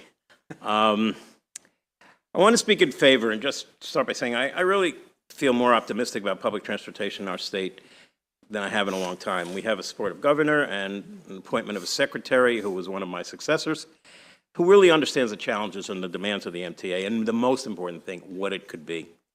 Our work on MTA governance was largely driven by how far the MTA has fallen behind in its financial support and its ability to be a key economic force in the state. We're one of the largest regions in the country without a meaningful investment program for transit, frankly. That might add new lines, that would make existing service more frequent. We can have a bountiful number of jobs. We can have world-class health care, great educational opportunities, recreation, entertainment venues, but if you can't get there, it doesn't all matter. And that's the situation we're in today. So it's really about our economy and our standard of living. I'll say, after leaving the MTA, I had the opportunity, I've worked around the country, I've also worked overseas, and I would say that we are a little bit unique, and we're one of the transit agencies here that doesn't have a really direct line of local support and local involvement and local engagement. Thank you. Thank you, sir. Okay. Thank you very much. Thanks for being with us. Yes, sir. Mr. Chairman, members of the committee, I'm John Larry. I'm the managing partner of Ballard Spahr's Baltimore office. Ballard is a national law firm with offices in Baltimore and D.C. and a practice throughout the state. I'm also the chair of the Transportation and Mobility Committee of the Greater Baltimore Committee, which is a 68-year-old organization whose members are the largest businesses and institutions in Greater Baltimore, plus many others. And I was fortunate to be a business community representative on the BMC work group that led to this bill. With our counterparts at the Greater Washington Partnership, last year we launched the Baltimore's Transit Future campaign, which intends to create a world-class public transit system in Greater Baltimore. The campaign is supported by more than 65 businesses, anchor institutions, nonprofits, and labor organizations all ready to partner with the public sector on transit. The campaign commits CEOs and other leadership from the business and institutional community to something that is critically important to our tens of thousands of employees who need a reliable, safe, and equitable way to get to work and return home, and to access essential services like shopping and medical care. Transit improvements are also essential for the region's inclusive growth and shared prosperity. The lack of collaboration, as Mr. Hartman said, between state and local leaders into the planning, funding, and operations of the Baltimore region's transit system has hampered the development of a 21st century regional transit system that can adequately support economic growth, workforce development and mobility, and especially the needs of the region's most disenfranchised communities. This bill, as you've heard, would ensure that the governance and funding structure of Greater Baltimore's transit system is, one, consistent with national best practices, and two, more responsive to the needs of the region's residents, businesses, and institutions, and the local governments who serve them. The time for action is now. Greater Baltimore deserves a world-class transit system, and this bill, and the one you'll be hearing about in a moment, will move us there. Thank you for the opportunity, just in time. Thank you. Made it in. Well, thank you all for your testimony. Are there any questions for this panel? All right. Well, thank you all. Appreciate you being here. Thanks for your testimony. Aaron Tamarchio, DeAndrea Walker, Michael McMillan, Brian Weibel.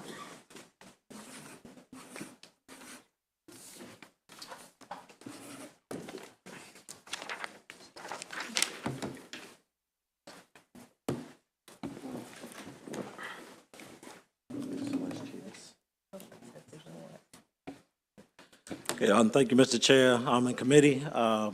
We are here. Michael McMillan, President, Business Agent for ATU Local 1300.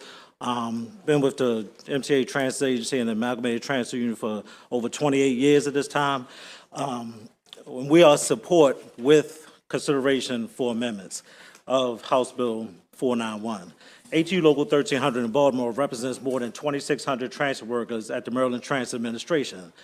It supports the study and the potential regionalization of transit in the Baltimore area as proposed in House Bill 491 with two amendments to the legislation.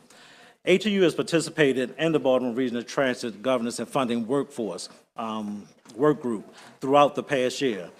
The recognition of MTA is a complicated process involving funding, governance, and other matters that will have a direct impact on the workforce issues, including bargaining units and pensions and many other matters that the labor organizations representing the workers at MTA has expertise in. We therefore call for this bill to be amended to ensure voting representation from ATU on the commissions to study and establishing a Baltimore Regional Transit Authority established by this legislation.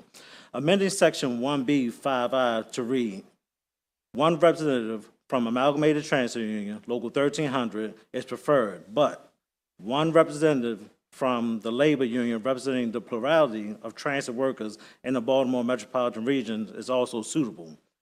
If the state of Maryland is going to go through the effort to study the creation of new transit agency in Baltimore, we should ensure that the agency will design that we design is truly cohesive. House Bill 491 to be amended the language to ensure that the commission considers absorbing the regional lots. Thank you. Make sure you get us the amendments. Thank you. Yes, ma'am. All right. Good afternoon, Mr. Chair and members of the committee. My name is DeAndrea Walker. I serve as the Director of the Baltimore County Department of Public Works and Transportation, and I'm here to testify in support of House Bill 491. As most of you all know, Baltimore County is the third most populous jurisdiction in Maryland, home to more than 850,000 residents. Many of our residents work elsewhere in the region and rely on safe, efficient, reliable regional transit. Currently, 40% of Maryland Transit Administration's local bus lines serve Baltimore County. However, like many jurisdictions, Baltimore County has no to little input into what these routes look like. Moving forward, it is imperative that Baltimore County and representatives from around the Baltimore metropolitan area are granted a seat at the table. In 2021, the Baltimore Metropolitan Committee evaluated potential avenues for the establishment of a regional transit governance structure and found 6 options. Last year, one of Baltimore County's top legislative priorities was the establishment of a work group which would narrow down these options. The legislation was passed by the General Assembly and unfortunately was vetoed by the previous administration. House Bill 491 would achieve a similar goal, creating a commission to comprehensively study what it would mean to create Baltimore's regional transit. A metropolitan Baltimore-focused transit authority should be considered by the region's local governments in coordination with the state and regional stakeholders. This Baltimore Region Focus Group would have to consider a myriad of issues, including regional transit, governance, financing necessary to operate, maintain, and manage a world-class transit network to serve Baltimore City and the surrounding jurisdictions. House Bill 491 is the first step in the process. The Baltimore region needs this now. Accordingly, Baltimore County requests a favorable report on this vital and urgent legislation. Thank you. Thank you, Chair. Thank you, Vice Chair, and members of the committee. My name is Brian Wyville. I am the Legislative and Political Director for the Maryland State and DC AFL-CIO. And like some of the delegates I see assembled here, including Delegate Corbin and Delegate Solomon, and all those also assembled, I am a transit enthusiast as well. And part of the reason I'm here today is to echo the comments made by President McMillan and those also asking to amend this bill to ensure that there is voting representation for labor organizations on this panel.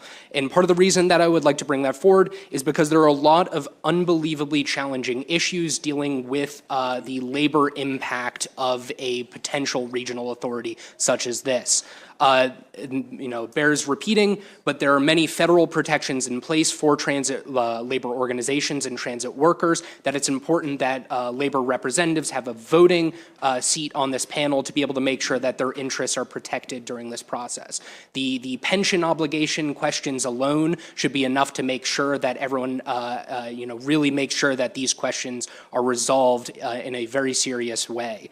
I would also like to flag that recent kind of federal legislation over the last couple of years has also moved in this direction towards giving transit worker organizations voting membership on kind of joint labor management committees. In the bipartisan infrastructure bill, there was the public safety plan committees, which required full participation, voting participation from transit labor organizations. So we would not be charting new territory. We'd be following in the direction that the federal government has already taken on this. I would also like to point out to the delegates' questions earlier regarding kind of the what would be left if Baltimore Regional Transit Authority were to take over service, and I would flag MTA, commuter bus, and MARC as unresolved questions that would be better impacted by full voting participation by labor. Thank you so much. Any questions for this panel? Okay, thanks for all being with us. Appreciate you. We have one virtual witness, so Jewel, if you can bring on Celeste Chavis.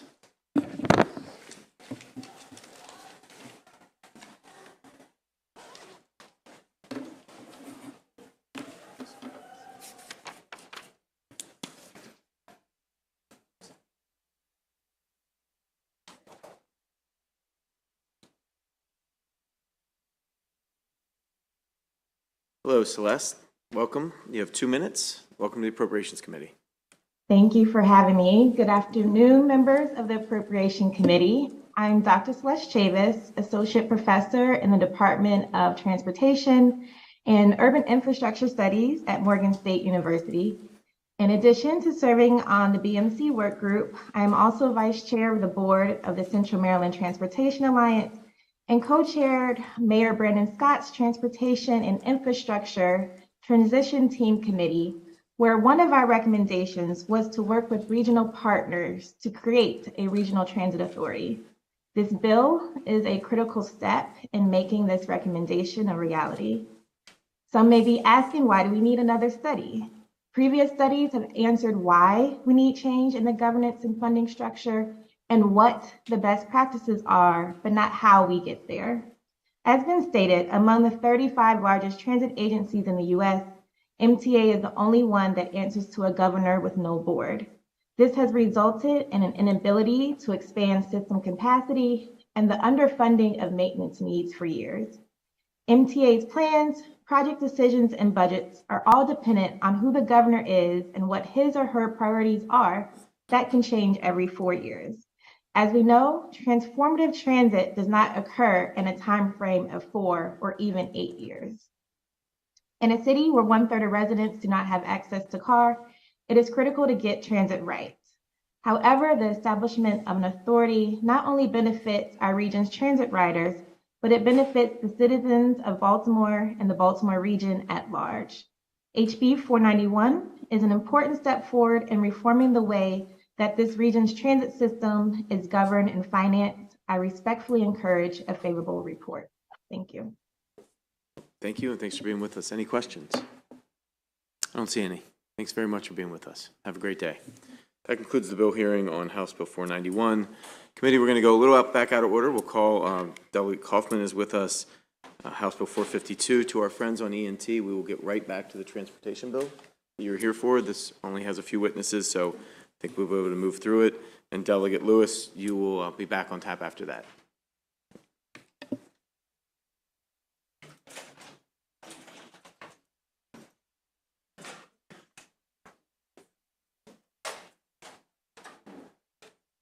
Gentleman in the front there, can you just pull a chair out maybe? Thanks.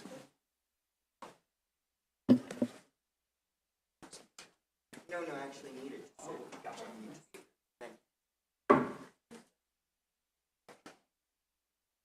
Mr. Chair, you want to speak, but can I bring my intern up?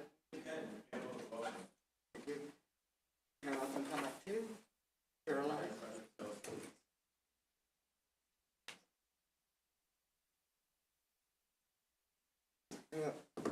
First of all, Mr. Chair, my mother always taught me first impressions matter, and I'm sorry I didn't get here the first time. I just couldn't run as fast. I can run, but not that fast. It's one of the joys of living with cerebral palsy. So I beg your indulgence and forgiveness.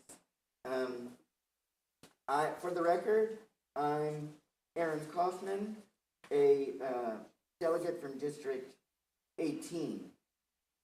But good afternoon, Chair Barnes, Vice Chair Chang, and my esteemed colleagues on the Appropriations Committee. Thank you for allowing me to testify in support of House Bill 452, the SNAP for Students Act. I would like to thank my dear friend Delegate Solomon for introducing this legislation in last year's session and for his leadership on this critical issue. The SNAP for Students Act will ensure that Maryland students who are enrolled in an institution of higher education will be permanently eligible for SNAP benefits if they are eligible for a work study or if they have an expected family contribution of $0, meaning that they're on their own financially. Currently, SNAP eligibility for college students is temporarily expended through the Public Health Emergency and the Federal Consolidated Appropriations Act. But the expanded eligibility is set to expire on May 11th when the COVID-19 public health emergency ends. And so what our students are facing is a major hunger cliff in a few months. So I have a number of studies about the negative impact of food insecurity on students. Since Tip O'Neill said, all politics is local, I will start, Mr. Chair, with a study done of UMD students, which is in your district, and it's my alma mater. Sadly, 20% of UMD students were food insecure, while another 21% reported marginal food security levels. And food insecure students reported poorer general health and reported higher levels of depression, anxiety, distress, anger, and loneliness. Students who were food insecure also had lower GPAs and had a higher dropout rate when compared to others. The study found that this Johns Hopkins study, and everything's cited in MLA format in your written copy. The Hopkins study found that those who were food insecure are more than 40% less likely to graduate and 60% less likely to achieve a graduate or professional degree. In addition, there's a racial equity component because the Hope Center study found 70% of Black students and 65% of LGBTQ students faced basic needs insecurity. Academics on food insecurity have made clear that the permanent expansion of college students' eligibility for SNAP is a necessary step to combat food insecurity. I believe the state budget is our moral document, and spending money on fighting food insecurity reflects our values. Now, what I had written next is I urge a favorable report. But what I'm here to say also is I'm a realist. And given the fiscal note, I know sadly it cannot pass in its current form. But I completely trust Chair Resnick and Vice Chair Shetty to work their magic. Some things that I might be open to are limiting the number of students that benefit from this, a sunset or a, 2-year pilot at an HBCU or something else of that nature. It's just that we need to do something because of this hunger cliff.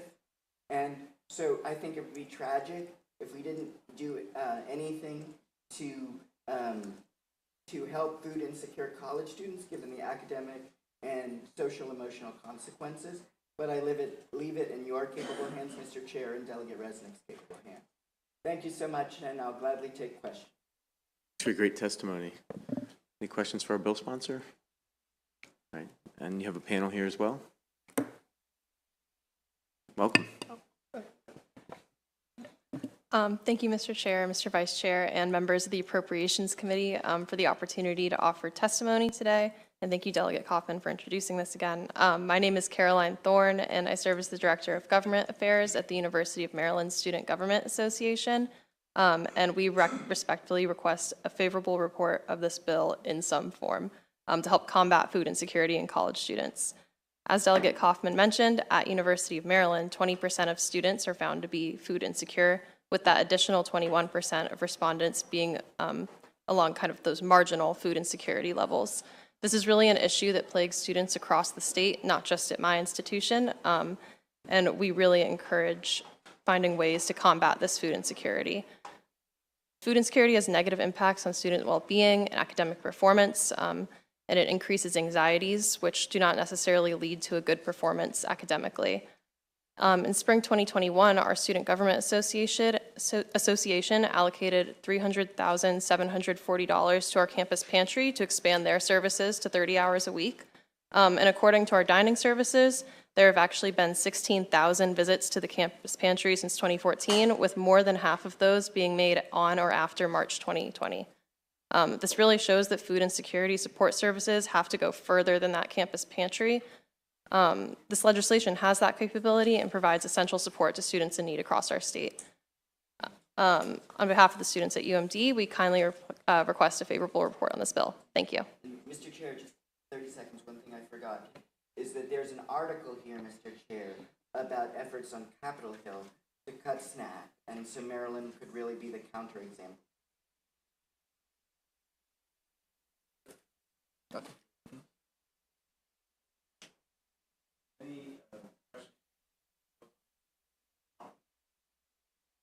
Thank you, Mr. Chair. And Delegate Kaufman, thank you for taking this bill. I was just wondering if you or Caroline could talk about some of the changes at the federal level that made SNAP a whole lot easier for college students to access, and what's going to happen when the emergency goes away, and how much more difficult it will now become for those students to be able to access the benefits. Well, Delegate Solomon, I think that as a result of the public health emergency, the federal government made it so much easier to access SNAP benefits. And on May 12th, their hunger needs do not go away, but as you know, having worked on Capitol Hill, as have I, SNAP prior to the public health emergency was a pretty restrictive program with all sorts of rules and other things that typically made people, too many people, in my opinion, ineligible. And so in many cases, because it expanded eligibility for the college population, I would venture to say that perhaps, at least for some of the students, this pandemic was a blessing because they were food secure for the first time in their life. Thank you for taking this bill, Delegate Kaufman. Thank you, Mr. Chair. Don't see any other questions. Delegate Kaufman, thanks for being with us, and you did great in your first time appropriations. Thank you for being with us. Thank you, Mr. Chair. And I'm leaving the article in case people want to see it. Great. We'll have staff pick it up after, and we can disseminate it. We do have a few other witnesses on your bill. Sarah Price and Woody Kessel. And then we have a virtual witness after that.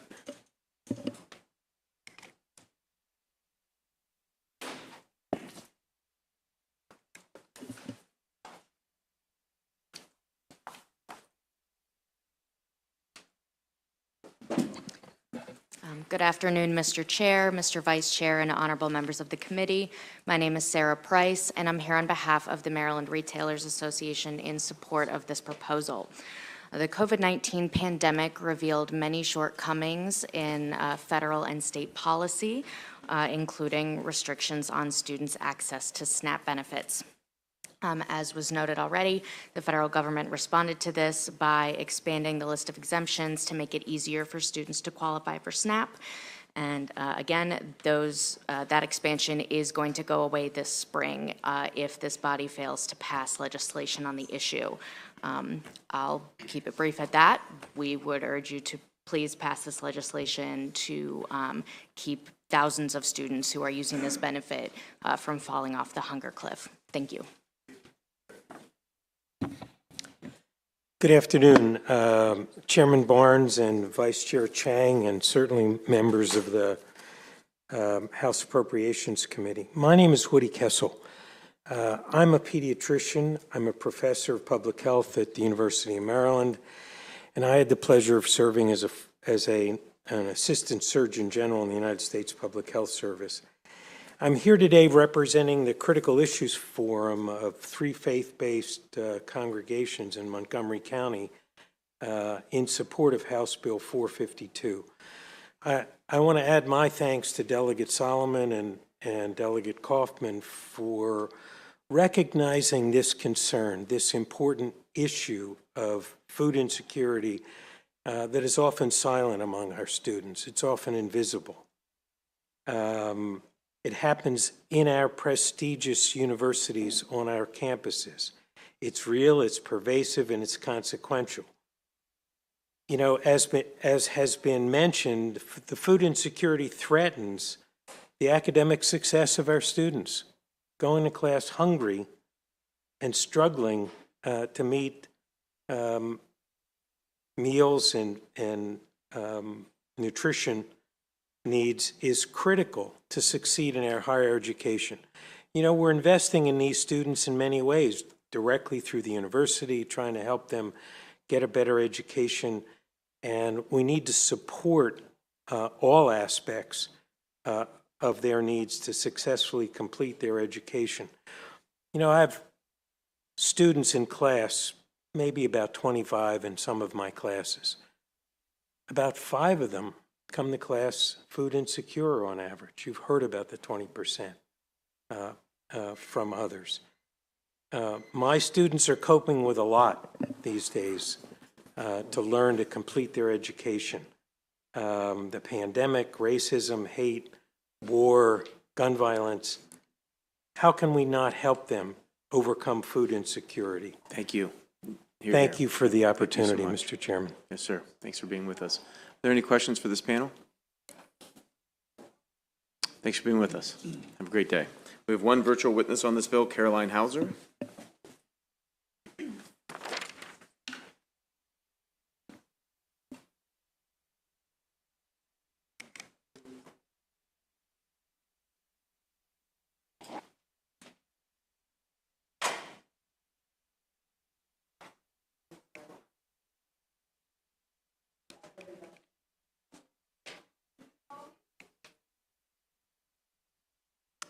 Ms. Hauser, welcome. I think you're muted, but welcome. You have 2 minutes.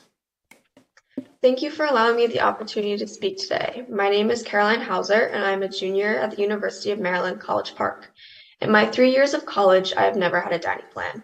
For my freshman and sophomore year, I lived in an on-campus apartment, so I was not required to have one. And since I pay for my room, board, and tuition myself, I decided not to get a dining plan so that I could save some money. But what I soon realized was that despite working as much as I could, I was not able to afford groceries because I also had to set aside money for next year's tuition, send money to my family to help them pay their bills, and cover my own expenses. I returned home towards the end of the fall semester in 2021, and my mom sat me down to express concern for how thin I had become, to which I could only respond, "I can't afford to eat." After this conversation, I decided to apply for SNAP benefits. I hoped I would qualify since I was working my way through college and didn't have a dining plan. But that was not the case. College students generally aren't eligible to receive SNAP benefits unless they fall under one of a select few categories. The only category I came close to falling within was working more than 20 hours a week, but there were several weeks where I had exams or was exposed to COVID-19 or had a holiday break that kept me from being able to hit that 20-hour minimum.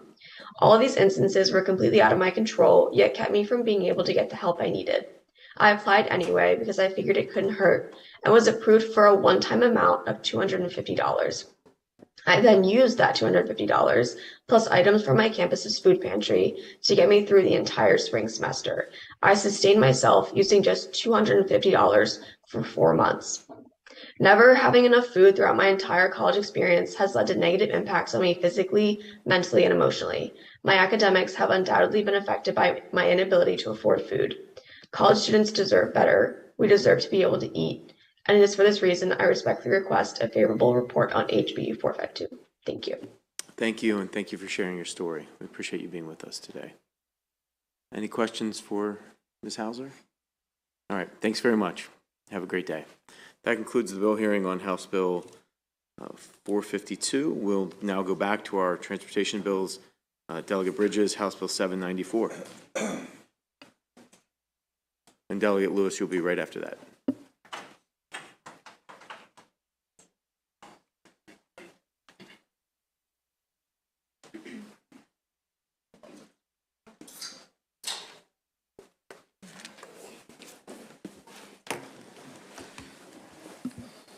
All right, Mr. Chair, Mr. Vice Chair, members of the committee, I'll try to keep this one brief. I know we have a number of people set up to testify, and I think they may have scheduled to testify on both bills. Maybe they'll just say me too, in addition to what we've already said. So again, Delegate Tony Bridges, this is House Bill 794. You already heard the sense of urgency about what we need to do to make sure that we have a different governance and funding structure for the MTA and moving towards this regional transit authority. This bill is a little different. This bill immediately establishes a different governance structure for the MTA. It actually sets up the Baltimore Regional Transit Commission. And this is a commission that's established from members that are appointed by the governor as well as local jurisdictions to do a number of different things, but there are two main things that this bill really establishes them to do. One is to make sure that they approve or update the Central Maryland Regional Transportation Plan, and the other thing is to have better oversight over the budget structure for the MTA with the approval of projects and plans that the MTA wants or need for the local jurisdictions.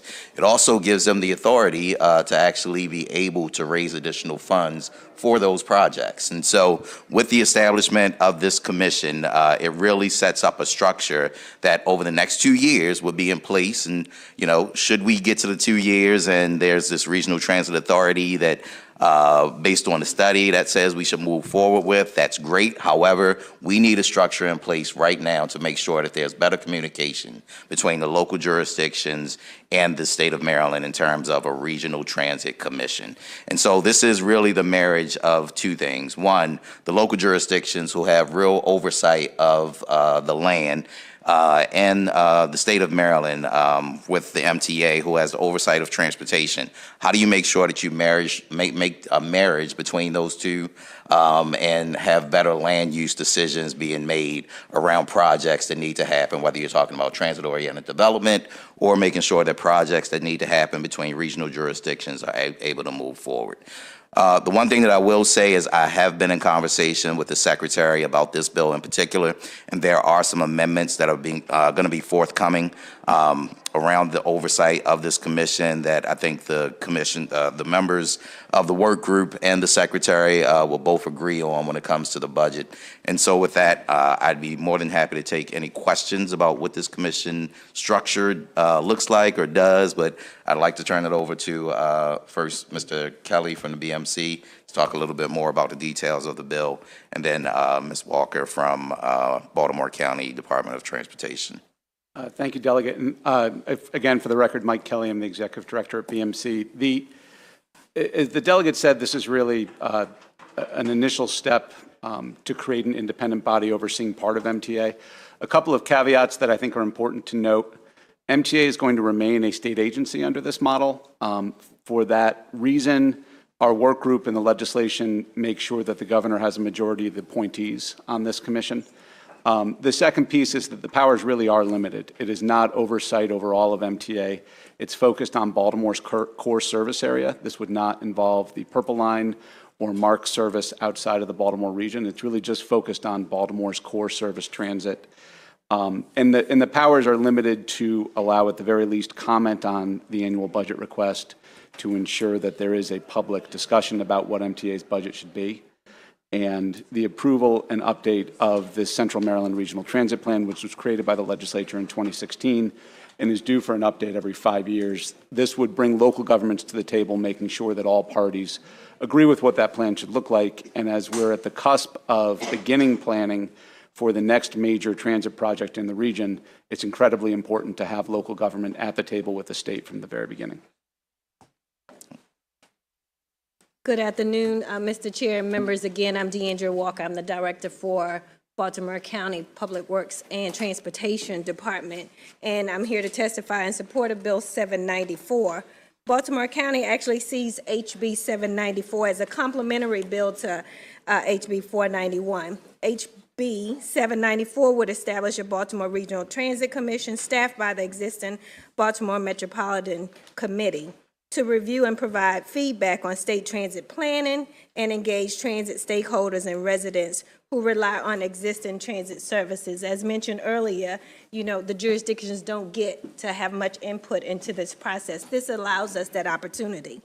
This commission will begin its efforts in 2023 and formally give our jurisdictions a role in the planning and operation of the transit systems that serve our residents, while longer-term issues related to potentially changing the governance authority is thoroughly investigated under House Bill 491. The Baltimore region is a hub of economic activity, cultural resources, recreational offerings, and is the home to and visited by millions. Our residents, businesses, and visitors deserve high-quality, safe, efficient transit now and into the future. So accordingly, Baltimore County requests a favorable report on this important legislation. Thank you so much. Thank you very much to the bill sponsor and for the witnesses for providing testimony. Are there any questions for the bill sponsor or the witnesses? Seeing none, thank you very much. We'll call the next set of panel for the favorable testimony. We have Ronald Hartman, John Laria, Maureen Evans-Arthurs, Aaron Tomascio.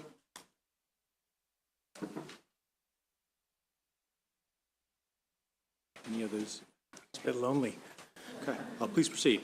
I'll be very, very brief. I think John Laria, on behalf of the Greater Baltimore Committee and the Baltimore Transit Future Campaign, I think in our prior testimony on the bill and throughout these two bill hearings, a compelling case has been made for the need for change.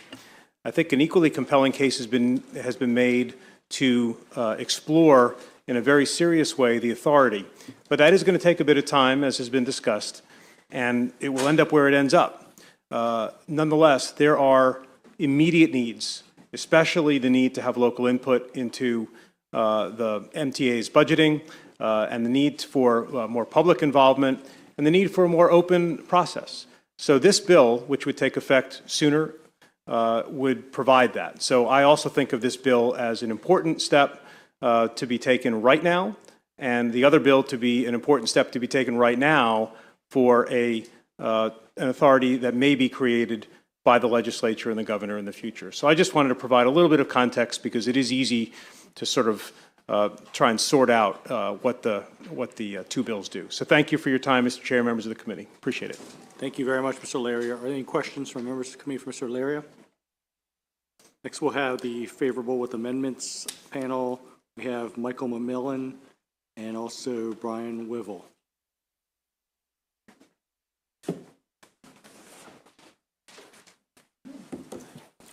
Thank you again, Mr. Chair, Vice Chair, and Committee. Michael McMillan, President, Business Agent for Amalgamated Transit Union 1300, representing 2,600 members that are employed with the workforce of MTA. I share the same sentiments as the work group that we work with to establish the the language for the BRTC. So I'll just get right to the point of what our amendments are. We are in favor of 794 with amendments. The ATU proposes a clarifying amendment to ensure representation from the union that represents frontline transit workers at the MTA on the Baltimore Regional Transit Commission established by House Bill 794. Amending Section B5 to read, one non-voting member from Amalgamated Transit Union Local 1300 is preferred, but one non-voting member who is an employee of the administration and is a member of the labor union representing the plurality of transit workers in the Baltimore metropolitan region, designated by the labor union, is also suitable. Additionally, we propose that Section G10 be amended to read, convene subcommittees or other appropriate entities to gather information and suggestions from the administration's frontline transit workers, nonprofit organizations, civil foundations, employers, and the transit riders regarding transit service in the Baltimore region. We otherwise support House Bill 794 as written and look forward to collaborating with the BRTC. Thank you. Thank you, members of the committee. Brian Wyvil, Maryland State and DC AFL-CIO, returning here to also echo the statements made by President McMillan. We also call upon the committee to pass amendments that would grant a non-voting member, but more directly to ATU Local 1300. As the bill is currently written, we have concerns that it might accidentally grant it to other unions, and we believe that the frontline employees of this, of the MTA, are the ones that deserve to be represented on this commission. Additionally, we echo the concerns brought up by President McMillan regarding the need for subcommittees to investigate the administration's frontline transit workers as well in Section G10 on page 5, line 10. So we encourage the committee to adopt those two recommended amendments. Thank you, Mr. McMillan and also Mr. Wyvil. Are there any questions for the gentleman? Seeing none. We also have a virtual witness who signed up, Celeste Chavis. She's on.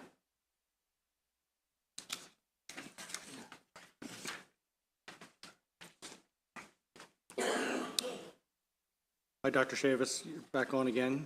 Good to see you. 2 minutes. Thank you. Thank you, Mr. Chair, Vice Chair, and members of the Appropriation Committee for allowing me to come before you once again, this time in favor of HB 794. For the record, Celeste Chavis of Morgan State University. So we cannot wait to improve Baltimore's transit system. MTA is hampered by a lack of local participation in planning and funding decisions. Currently, there is no public discussion of MTA's budget, and discussions of plans and programs are done piecemeal at best. Since the cancellation of the Red Line in 2015, our region has undergone important conversations about the need for local accountability and oversight of MTA. HB 794 provides this oversight now. This bill gives local authorities a voice and provides important transparency and accountability in the allocation of funds and the planning of MTA's transit system. I am encouraged that this bill has seats for transit riders, as transit riders are our transit experts. They know the system best and can speak knowledgeably about service needs and improvements. By establishing a formal public comment process, riders would now have a place to go to advocate for themselves. I also feel that the support for BMC staffing is critical to the success of this commission. Commission members are limited in time and expertise. With the technical expertise of the Baltimore Metropolitan Commission, coupled with knowledge of the on-the-ground experiences of riders, commission members can make informed recommendations that support the needs of residents and businesses in the region. It's been nearly 8 years since the Red Line was canceled. Delegate Bridges and Senator Washington, I thank you for your leadership and for sponsoring this bill and for recognizing that we can no longer wait to provide local oversight and input on the planning decisions of MTA. Transit is too critical to the economic success and vitality of the Baltimore region. I respectfully request a favorable report of HB 794. Great. Thank you very much, Dr. Chavis, for joining us virtually. Have a great day. That concludes the bill hearing for House Bill 794. We thank the members of the Environment and Transportation Committee for joining us today. Next, we'll move on to House Bill 502, Department of Human Service Electronic Benefits Transfer Card Fraud. Prevent Electronics Benefit Theft Act of 2023. Delegate Lewis.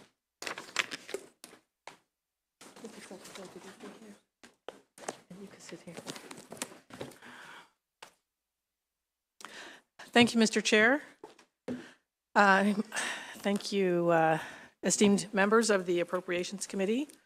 I'm Robin Lewis here on behalf of House Bill 502. This is a bill that will do a couple of things. First, it will make whole Marylanders who've been victimized by electronic benefit card theft. Secondly, it will support and empower the Department of Human Services to proactively protect the customers that it serves, as well as ensure more customer service-minded vendors who provide the EBT cards. I'll just mention that I have with me my panel of proponents. On my left, Acting Secretary Rafael Lopez, who is here in support, as well as Lashira Ayala, who's a staffer in the Department of Human Services. One thing I'd like to flag for you, the bill you see before you is different than the bill that we have amended, working very closely with Secretary Lopez's team, advocates, and with my Senate cross-file, Senator Katie Hester, over the last 2 weeks almost. We have come together with Senator Kramer and his House cross-file, Delegate Tiffany Alston, whose bill was similar and for which there was some overlap. Working together, collaborating inclusively, we've come up with some amendments that harmonize the two Senate bills and their House cross-files into a single bill. So please know that the bill before you, we would like to change. And as we just finished hammering out our amendments at about 7 o'clock last night, those amendments aren't ready for you to see, but we look forward to working with you and with the subcommittee of jurisdiction to produce a streamlined bill that will serve its purpose and protect Marylanders who deserve these benefits. With that, I'll end my testimony, and if it's appropriate in appropriations to do so, I'd like permission to have my panelists speak. And I'd love for Acting Secretary Lopez to start. Mr. Secretary, great to see you again. Welcome. Good to see you too, Chairman Barnes, Vice Chair King, and honorable members of the committee. I'm actually going to invite my colleague, Lashira Ayala, to go first to walk us through what we've been planning and what we're doing, and then I'll walk you through some additional notes in terms of context. Great. Lashira. Thank you, Mr. Secretary. Good afternoon, Chairman, Vice Chair, and honorable members of the committee. For the record, my name is Lashira Ayala, and I have the honor to serve as the Executive Director for the Family Investment Administration at the Department of Human Services. The Family Investment Administration administers the safety net programs for the state of Maryland. Thank you for the opportunity to discuss our department's operational response to ensure individuals and families are made whole in the most efficient manner. This will be a response that is completed with urgency and exceptional care for Marylanders. We will be simple, seamless, and swift. The process to submit fraud claims will be simple. The department will provide a number of entry points for clients to submit forms, including via phone, through a dedicated EBT fraud hotline, the consumer portal, in all local departments of social services in our 23 counties in Baltimore City. Replacement of stolen benefits will be seamless. One application form will be available for submission via phone, tablet, and other electronic methods. Paper forms will also be available for submission. The one form will cover replacement benefits for all benefits that were stolen. The department's response will be swift. A dedicated centralized team will expeditiously complete claim reviews to ensure a rapid response with benefits replaced on a new uncompromised EBT card are provided to applicants. And thank you for the opportunity to share our operational response to this needy cause. Thank you. Thank you for the opportunity. I wanted to lift up a couple of items to build on our notion of simple, seamless, and swift.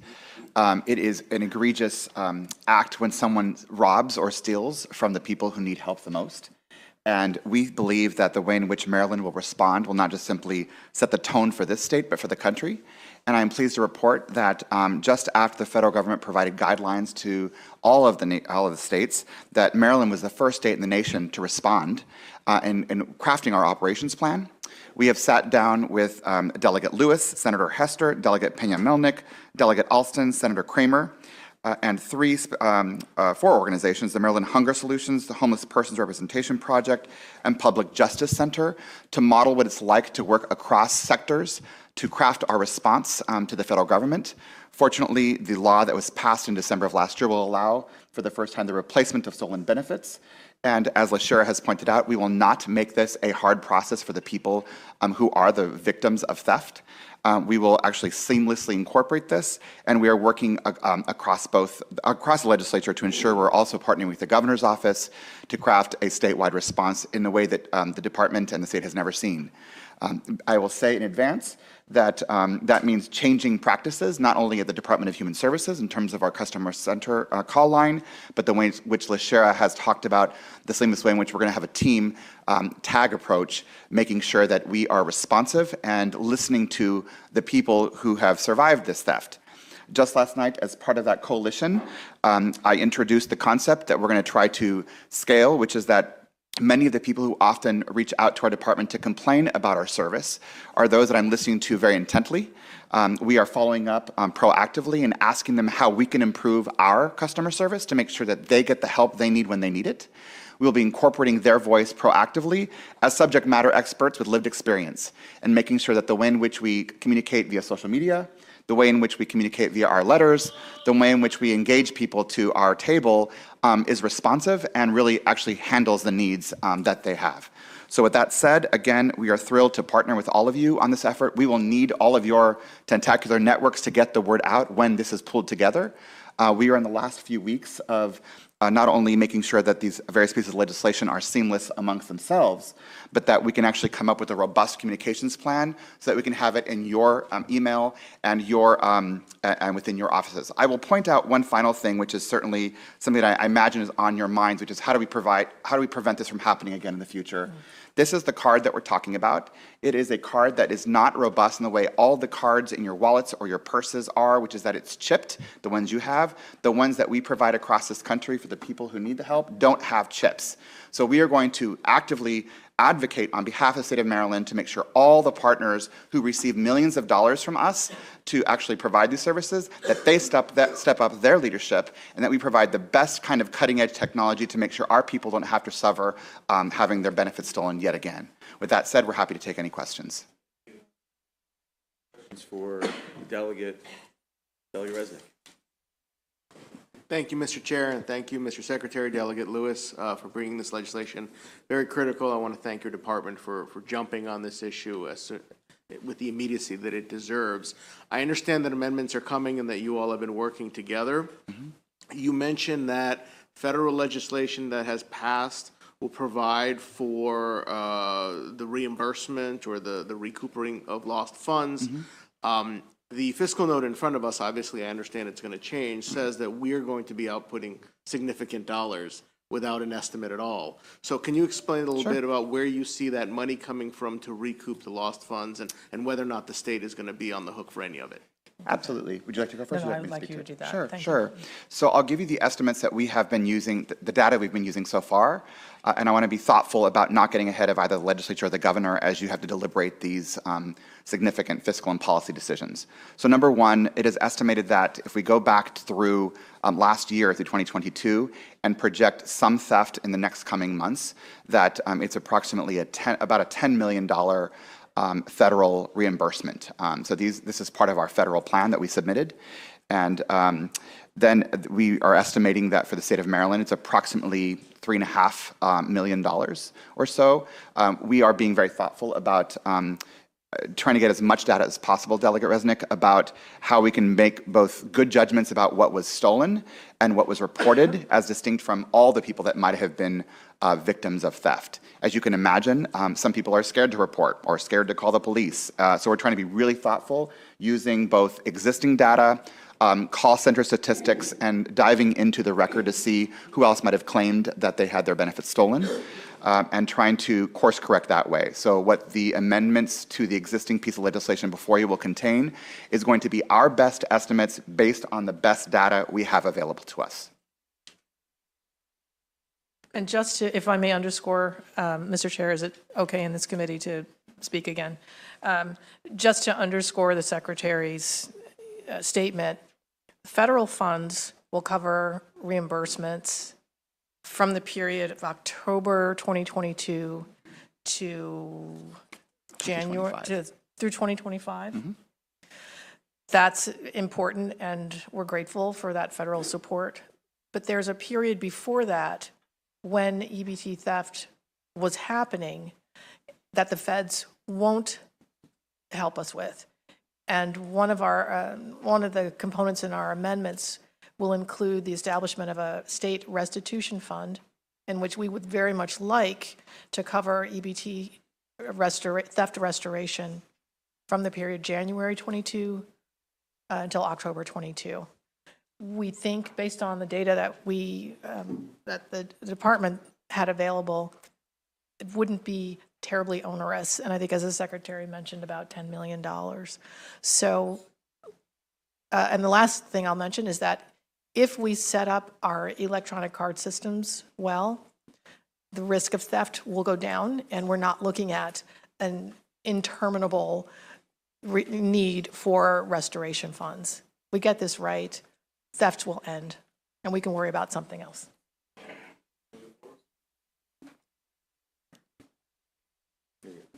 Thank you, Mr. Chair.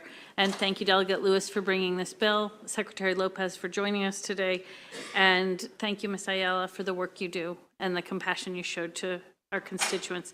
My question was about the look back and the restitution for people before October, because many of the stories we heard were people who lost their funds before then. So I appreciate you addressing that issue. Sure. If I may, Chair, would you like me to respond? Sure. So this is an example of where we are trying to work smarter, not harder, around trying to honor that people, that they were the survivors of stolen benefits. What that looks like to us is when we were last night huddling across both the houses and the coalition, we were looking at what would help us better understand where there were spikes.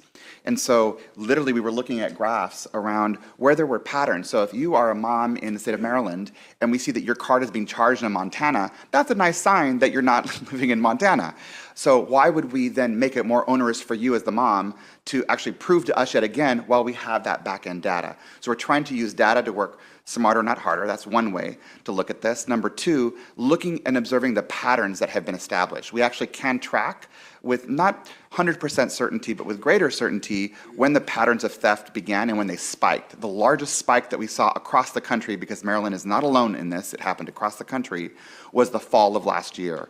We know it was happening earlier and potentially even before, as the start of the pandemic was happening. But if you could imagine, it's sort of a jagged edge of a graph, and we're trying to be as thoughtful and make it easy. That's the swift and seamless and simple portion. So we weren't quite ready last night to nail on an exact date and an exact amount, as much as to say we want to come to you all today, show you that we are building the coalition across both the House, the Senate, and advocacy groups to say we are in alignment, and we will come back to you with a crystal clear answer on exactly what month we'll go back to and look back, exactly how much it will cost to leverage the federal money, which will only cover federal SNAP benefits, and then to Delegate Resnick's point, that the remainder of cash assistance would then need to come from the State of Maryland General Fund, should you all choose to support that in making families whole. Thank you. I'm so grateful for your answers, and I'm so appreciative of your work. Sure. Thank you, Mr. Chair. And Delegate Lewis, thank you so much for bringing this bill. Really grateful for your work on this. And Mr. Secretary, thank you for being here. I actually have a constituent that works on this issue nationwide, and we were just having a conversation. And I don't know if it'll be addressed in the amendments, but I'm just kind of curious your thoughts on how do we bring retailers and businesses along to make sure, because I know one of the big inhibitions you sort of mentioned was the lack of a chip reader sometimes in these stores. What do we need to do to bring those people along to make sure that we have security at the point of access? I'd love for you to take that one. Okay, Yeah. all right, okay. So in the spirit of transparency, let's just talk a little bit about what our coalition talked about last night as ideas about being innovative and again, having the state of Maryland lead nationally because there isn't a perfect solution. So I want to start with the fact that all states are struggling with this. Number two, we had a brief discussion last night about how might we approach this from an issue of commerce. How might we engage our new Secretary of Commerce around the issue of supporting mom and pop businesses across the state of Maryland, who oftentimes have to suffer an undue burden around paying for technological services. Yet we know that many of the people that are using those very mom and pop businesses rely on them to actually buy groceries or buy things with their cards. So there's a potential technical solution from the do-it world. There's a commerce potential solution from the Secretary of Commerce and the Department of Commerce. Simultaneously, LaShira, the delegate, and the coalition are looking at how might we encourage other national organizations around technology in the civic space to help Maryland reimagine what it could look like to create a different set of engagements, even beyond this card, to actually potentially groom and grow our own within the state of Maryland, ways in which other banking institutions can step up that maybe haven't done so before. And part of that's around the challenge that staff across the country has faced, much like your colleague who's addressing this issue, in making sure that we can protect the very people who need the help. So there are commerce, there are technological, there are civic solutions that we have not yet explored. And part of jumping into this on behalf of the Moore Miller administration on day one was to rally people and say, what else could we do here? How can we be creative so that we can actually take this to another level, including the notion of the unbanked. As many of you know, people use check cashing services or charge undue fees when they simply want to be able to survive and live their lives. All of those places in a creative and thoughtful way are opportunities for us to act and behave differently. We haven't got it fully baked yet, sir, but the idea is that we're going to try to figure it out to do something different to avoid this from happening again. Thank you for the Sure. compassion and innovation that you're bringing to this. Thank you, Mr. Chair. Thanks for bringing us the bill, Delegate, Mr. Secretary, Ms. Ayala. Thanks for lending your voice to this. We have some more witnesses. Thank you. Thank you.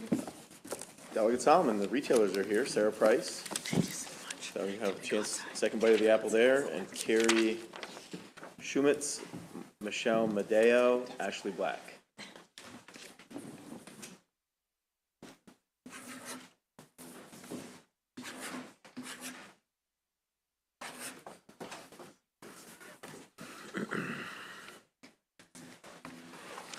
Sarah, why don't you get started and maybe you could also address Delegate Solomon's question. I will do my best.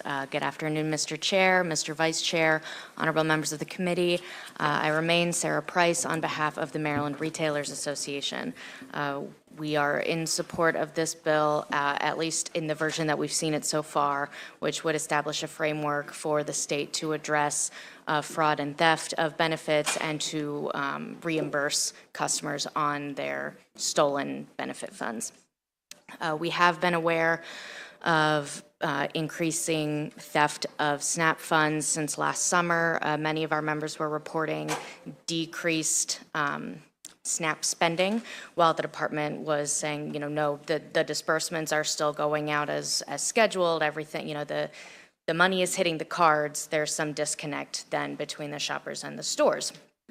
And this was hitting some of our members where, 40% of their transactions are based in SNAP funds. They want to be able to remain open to serve those customers, and obviously they want those customers to be able to come in and afford their groceries. And this was particularly difficult as this was occurring at the same time as we were all seeing increasing inflation, and that was hitting the cost of food. One growing issue that we're aware of is that of skimmers, in addition to other types of fraud and identity theft impacting SNAP. Skimmers on card swipes that's not an issue just for SNAP customers, it's for any customer who could then experience identity theft. Stores are doing what they can to try to address this issue. I know I've seen graphics that stores have been posting for their employees. We've shared out resources for our members to try to make sure that everyone is aware of, what does a skimmer look like? How does it differ from the card reader underneath, letting stores know that oftentimes people will come in pairs. You know, one person will talk to the cashier, keep them distracted, while somebody else, it takes just a few seconds to put a skimmer on a machine. You might see it a lot at self-checkout areas, which are growing in number, partially due to decreased labor and labor issues in stores. I mean, a lot of these things are unfortunately connected, but the retailers are, you know, they're doing everything that they can to try to address the issue. So we are aware of that problem. And on that note, as far as the transitioning EBT to a chip card, we do have members that are still providing feedback to us on that. We saw that that was an aspect of the other bill. Some members had questions. We're looking at, has this been done? You know, we were wondering if it had been done in any other states, but we are still collecting feedback on that point. Ultimately, we would encourage the legislature to do something about this and to reimburse customers. So thank you. I gave you a little extra time there since you were responding to Delegate Solomon. Thank you. Other witnesses? Oh, me? Oh, okay. Thank you. Good afternoon, committee. My name is Ashley Black. I'm the lead attorney for the Public Justice Center's Health and Benefits Equity Project. You have our written testimony. We support House Bill 502 with amendments to strengthen the bill and provide comprehensive relief and necessary protections for victims of EBT skimming theft. We thank Delegate Lewis for championing this important bill and Secretary Lopez for his willingness to work with advocates and directly impacted people to get this right. This issue has been going on since 2020 and has increased dramatically since then, victimizing more and more Marylanders and their families. Though the federal government is providing some relief on this issue, we need comprehensive relief on the state level for individuals with TCA and TDAP and those who've experienced EBT skimming theft before October 2022. To make this legislation as impactful as possible, we believe that the date range for reimbursements should extend back to 2020 so that individuals who experience this theft can be made whole. Additionally, we believe that EBT cards urgently need to have security enhancements similar to those of debit and credit cards issued by banks to prevent future theft. The silence from the previous administration on EBT skimming theft was devastating and disturbing for beneficiaries. For many of them, their allotments were stolen shortly after they were deposited in their account in the middle of the night. Even where the transaction history made it painfully obvious that the money was stolen and spent in states across the country, DHS still did not reimburse them. This has impacted our families with young children, our seniors, and our residents with disabilities.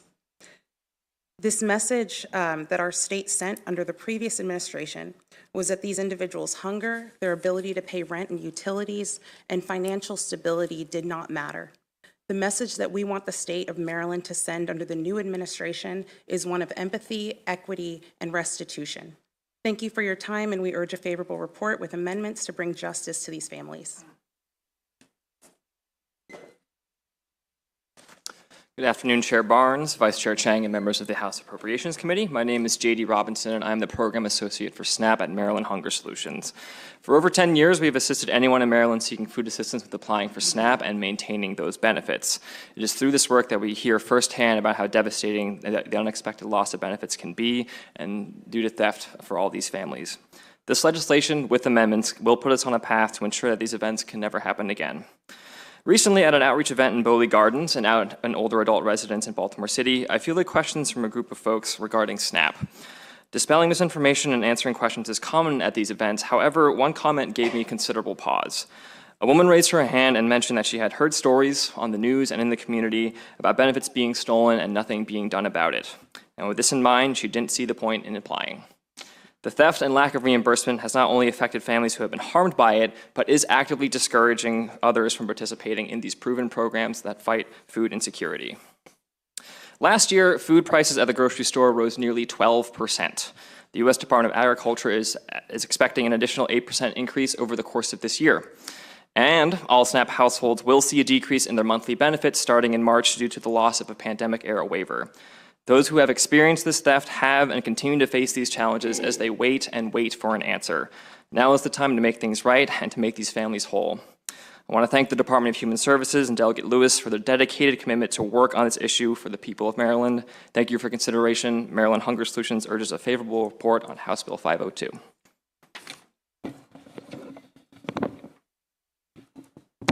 Good afternoon, members of the committee. My name is Michelle Medeo. I'm Director of Economic Justice at the Homeless Persons Representation Project, here today in strong support of HB 502 with amendments. The amendments I'll focus on require quick and easy replacement of benefits with as little administrative barriers as possible. And if for some reason the department determines a theft did not occur, allows a family who's been victim to this to file an appeal and receive their benefits pending the appeal, so that they don't have to wait 3 months to get a decision from a judge that tells them what they've known all along, that they've experienced theft. The appeals process is consistent with the appeals process that currently exists within benefit terminations of the department. I also want to focus, I'm a little concerned that there's a couple families with lived experience who I know wanted to testify and are unable to access the Zoom link that they received, so I just want to focus a little bit on the harm that this has caused. We have worked with way too many families this year who have been victim to this, and the response thus far of change your PINs is inadequate, and the data speaks for itself that this is only getting worse each month. Families we've worked with have been unable to pay rent. Utilities are getting utility shut-off notices. They're getting late fees on bills because they can't pay their bills, and so they can never catch up. This is a very expensive crime for many reasons. Kids are going to school hungry when kids should really be able to just go to school and focus on learning. They're going to school feeling the impact of hunger and also worried about, do they have a place to come home to, because they saw the eviction notice or they saw the utility shut-off notice on the countertop before they left. I also worked with a single mom who had to be hospitalized due to a panic attack of not knowing how she was going to pay her bills. And it goes on, and it's the worst call to receive. I know some of you on this committee have received those calls. We've spoken with staff, and they also have expressed wanting to see replacement. So it seems like there's a lot of support for this. We really appreciate our incredible bill sponsor, Delegate Lewis. It's also wonderful to be up here with the secretary who supports this, and we ask for a favorable report. Thank you. We have one more witness. Thank you, Mr. Chair, members of the committee. My name is Callie Shumitz. I'm with the Maryland Center on Economic Policy, and we're here in support of House Bill 502 with the amendments as previously described. This is an important measure to protect economic security for families that use income supports to make ends meet. We agree with the prior panelists. These vulnerable Maryland families should not be further punished by the state for being victims of theft. The approach outlined in House Bill 502 and the amendments that have been discussed are in line with national best practices. Restoring stolen benefits is not only essential for ensuring that families can have enough to eat and pay their bills. As you heard from the retailers, these are important economic programs as well. They're important to local businesses. They're important to the families, and our communities thrive when these programs are successful and operating properly. And just to touch on the fiscal questions briefly, and we do think this is something that is affordable to the state because of the federal the recent changes in federal law allowing the reimbursement from SNAP.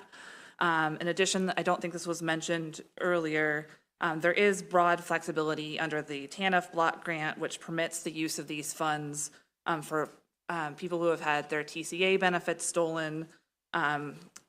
The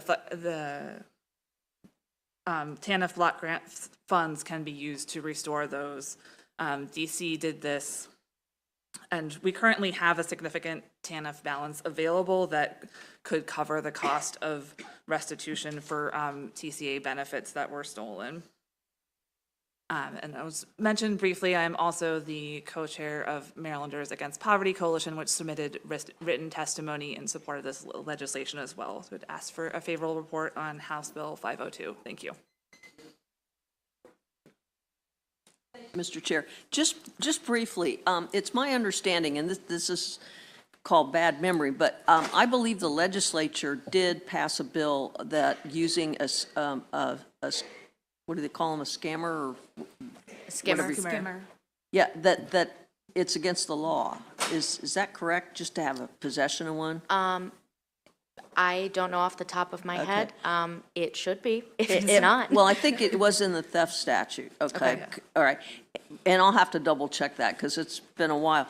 But it seems to me what you may want to do as far as being the Maryland Retailers Association would be to email your membership and see if they would be, or you could maybe do some kind of campaign. So like when you go into Aldi's or you go into the grocery stores, people kind of become aware because some people aren't aware of those things and others are, really aware of it and they know how to use them to get money and to get product. So anyway, just kind of, I think a public relations would be really good for awareness of what's going on.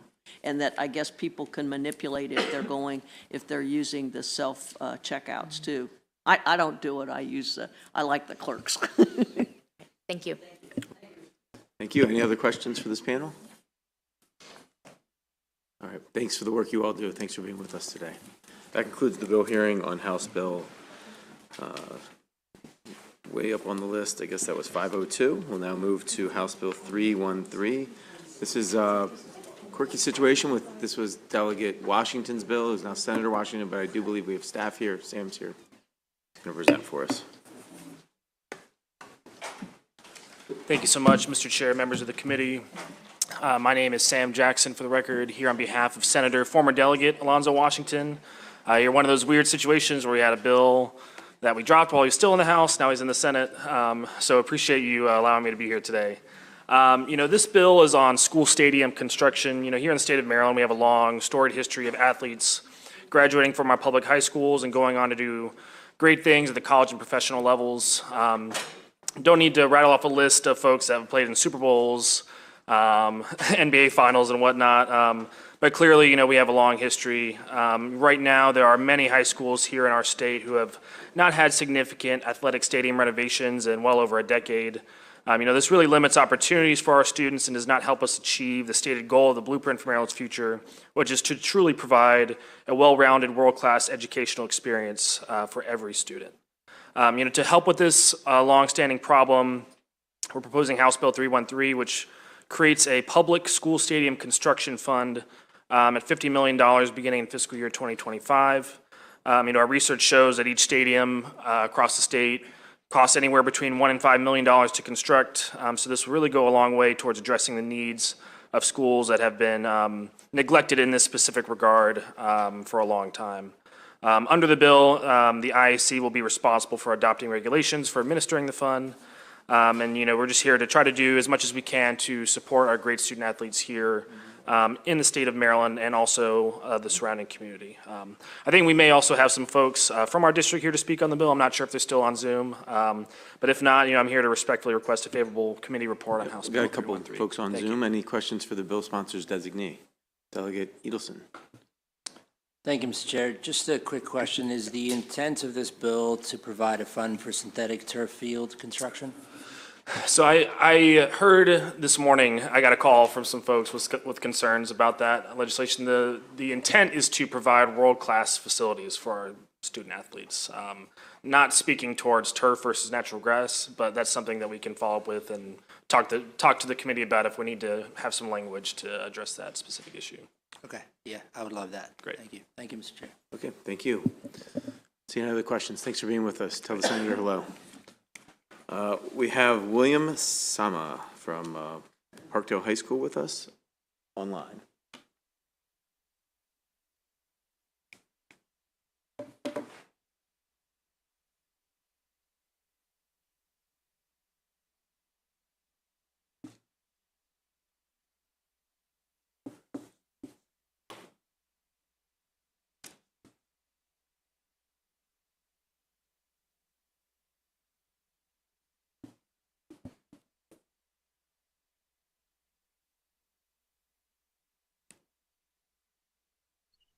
Can you guys hear me? We can hear you. We're not seeing you yet. Yes, I'm putting on my camera. Can you guys see me? Sorry, I just pulled over. I've been waiting for my turn. Good. But you have 2 minutes, sir. Yes, I'm the head.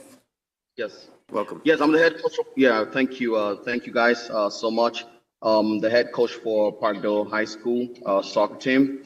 And I just want to, speak on our current situation, and more so just even the playing field, right? One of the volunteers should have spoken a little bit about this, but pretty much, our field and along with High Point High School, I know Bladensburg is under construction right now. We don't have turf, and no lights, no turf. And during the fall season, we have to balance it out with the girls soccer team, both varsity and JV, the boys varsity and JV, and the football team varsity and JV. And so, during when it starts getting even colder in the fall, it becomes like a dust bowl, really hard, a lot of injuries and stuff, and for us to be able to manage that within an adequate amount of time before it gets dark is also an issue. So we're reckoning to you guys that if you guys can help even the playing field for us, because a lot of the schools Northwestern. I'm alumni from Northwestern High School, went to Nicholas Stern Middle School and University of Maryland. I'm from this area, and I'm just doing this to give back. I work for the Department of State, but this is my way of giving back to these kids, and I just wanted to be fair to them. To be able to have the opportunities that they deserve, and to even the playing field. So without further ado, I'm not going to hold you guys so long, but I respectfully request the committee give a favorable report to HB 313. Thank you. All right, Coach. Thanks for giving back to our kids and being with us today. Are there any questions? I don't see any. Thanks for your work. Have a great day. All right. Yes. That concludes the bill hearing on House Bill 313. We'll now turn to... And then do we have one more virtual witness? No? Okay, we sure do. Francisco Lopez. Good afternoon. All right, welcome, sir. You have 2 minutes. Thank you. Good afternoon. I'm a volunteer coach at Parkdale High School located in Riverdale, Maryland, in Prince George's County, Maryland. Nothing is more important than the health and safety of our players. Every year, not long after our fall sports begins, our field quickly becomes a hardened dirt field, or dust bowl, as many people want to call it. There's numerous holes where players have seriously injured themselves, and their seasons and even careers have been cut short. There are metal pipes literally sticking out on the ground, from the ground, from the playing field on both sides. There's no drainage system of any kind. So when there's rain, the field is unplayable for weeks. And as soccer and football games can get very physical with tackles and sliding, falling on hard surfaces, it just increases the chance of injuries. We've had kids get concussions. So we definitely need a new facility that's adequate and safe for our players. We've had to cancel matches for weeks, and that also then affects the ticket sales and revenue for the school. So we can't even have money and funding come back to our school, for our programs, for our after school clubs, for our student athletes, for their awards, for anything that they need, because we can't host home games. We're forced to go away and play away games because our field is not up to par. And our athletes can't even have adequate practices. The fields are in no condition to have an adequate practice, especially, you're bound, it's one field being shared amongst numerous sports, plus daylight gets cut short in the spring, or in the fall, I'm sorry. And so it just makes it very hard for a lot of our student athletes to reach their full potential. Thank you, Coach. Yep, we're hearing you. Thank you so much for your testimony today and sticking with us online. We appreciate your service as a coach. Any questions for this witness? All right, thanks for being with us today. Have a great day. Thank you. All right, we'll now turn to House Bill 416, Delegate Ampry, I see. Delegate, if you have a panel, you can feel free to bring them up. If not, that's fine too. All right, yeah, if my first panel can join real quick.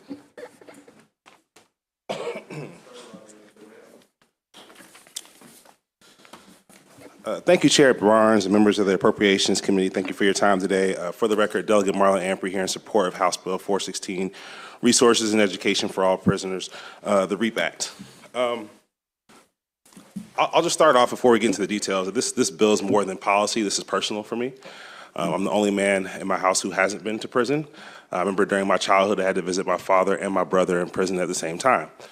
During those times, my family struggled, but maybe the more disheartening part of it all was seeing the struggle afterwards, right? Seeing the fact that my brother still struggles to find employment, still struggles to be able to educate himself due to the hurdles that exist for people who have previously been incarcerated. So it's really important that as we continue to have the dialogue around repeat violent offenders is the word we hear tossed around a lot. Let's talk about recidivism and how we can lower that, how we can ensure that those who make a mistake make it once and have the opportunity to turn their lives around. And I think House Bill 416 will do that. And it is being introduced for the purpose of improving the inmate rehabilitation process by increasing their access to and facilitating their success in higher education programs. The Resourcing and Education for All Prisons Act requires the Department of Public Safety and Correctional Services to assist inmates in accessing federal Pell Grants by consulting with higher education institutions located in Maryland. Additionally, the REAP Act requires the Department of Labor and Employment, Department of Education, and the Department of Human Services to work together to set goals for the number of inmates in education programs and establish a system that tracks the number of inmates and their progress in education programs. Currently, we're not doing a good enough job of measuring the successes of those who are currently taking programs, or measuring how we're marketing those programs and measuring the availability of those programs. House Bill 416 also requires the government to provide annual funding for the department to use for educational programs, including marketing for education programs to inmates and tracking systems for the education programs. Lastly, the act establishes a Prison Education Delivery Reform Commission, which will translate the education tracking data into planning, programs, and policies to improve inmate rehabilitation through education. And, just to hone in on the point around our recidivism rates in comparison to other states, and I think that we pride ourselves here in Maryland as being a state that is, leading on many things. But unfortunately, we're not leading when it comes to our recidivism rates. Well, actually, we are leading because we have a high recidivism rate. Maryland has a recidivism rate of roughly 40%, which places it among the top 25 recidivism rates in the country. And I think about this in the context of where I represent. 9% of Marylanders call Baltimore City home, yet 40% of Maryland's residents in state prisons are from Baltimore City. Meaning that this is an issue that is facing my community heavily, and it's something that's something that we need to address with all urgency.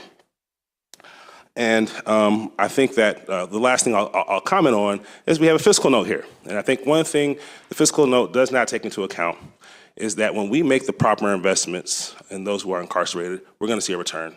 The fiscal note doesn't capture the fact that if we have a lower recidivism rate, we're going to have individuals who have jobs that pay taxes, they're able to take care of their children, right? So all the burden that we take on in having to deal with those who are recommitting crimes, or the burdens that we have to take on to support their families while they're incarcerated, can be addressed if we're taking care of them while they're incarcerated. So I think the fiscal note, I just ask you to think about that when you're reading the fiscal note, that there's more elements to this that matter. And for those reasons, I urge a favorable report on House Bill 416 and look forward to answering any questions after the panel has the opportunity to speak.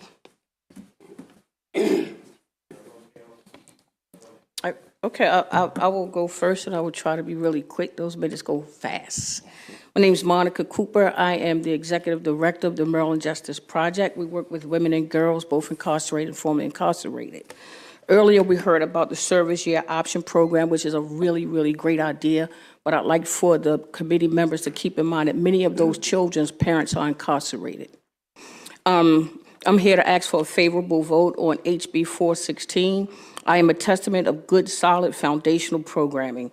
As a formerly incarcerated person, I benefited from computer repair training, where I was able to take an A+ certification test, and by passing that test, I left prison being able to earn more than $60,000 a year starting salary. To my knowledge, that program was removed, which was a big mistake. I also was able to start my college career while inside. As a result, I am now a proud graduate of the University of Baltimore and a proud Alpha Phi Theta member. And for those who are not familiar with Alpha Phi Theta, it was established for distinguished scholars, meaning you had to be a 3.5 better student in order to even be accepted into this society. I think that things like this and not having programming inside of prisons that's really effective don't prepare people to exit. It's a mistake to continue to decrease funding for education and training opportunities behind the wall. It is a fool's errand if folks think we can have future tax-paying citizens sit in prison with nothing but time on their hands, doing nothing to prepare them to exit and return to the community.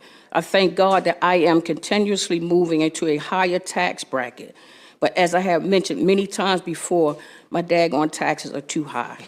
So please, pass this bill so incarcerated people can come out here, get good paying jobs, and help pay some daggone taxes. Maybe my tax liability will decrease. And also, please, just 2 more seconds. And also, please start keeping track and setting goals. The department is missing out on some wonderful success stories. Data helps inform what's working and what isn't working. And the last thing that I say is, oftentimes, the Department of Corrections will have a piece of paper with wonderful statistics on it. It's beautiful. It makes you want to sign up for it. It makes it look like a country club.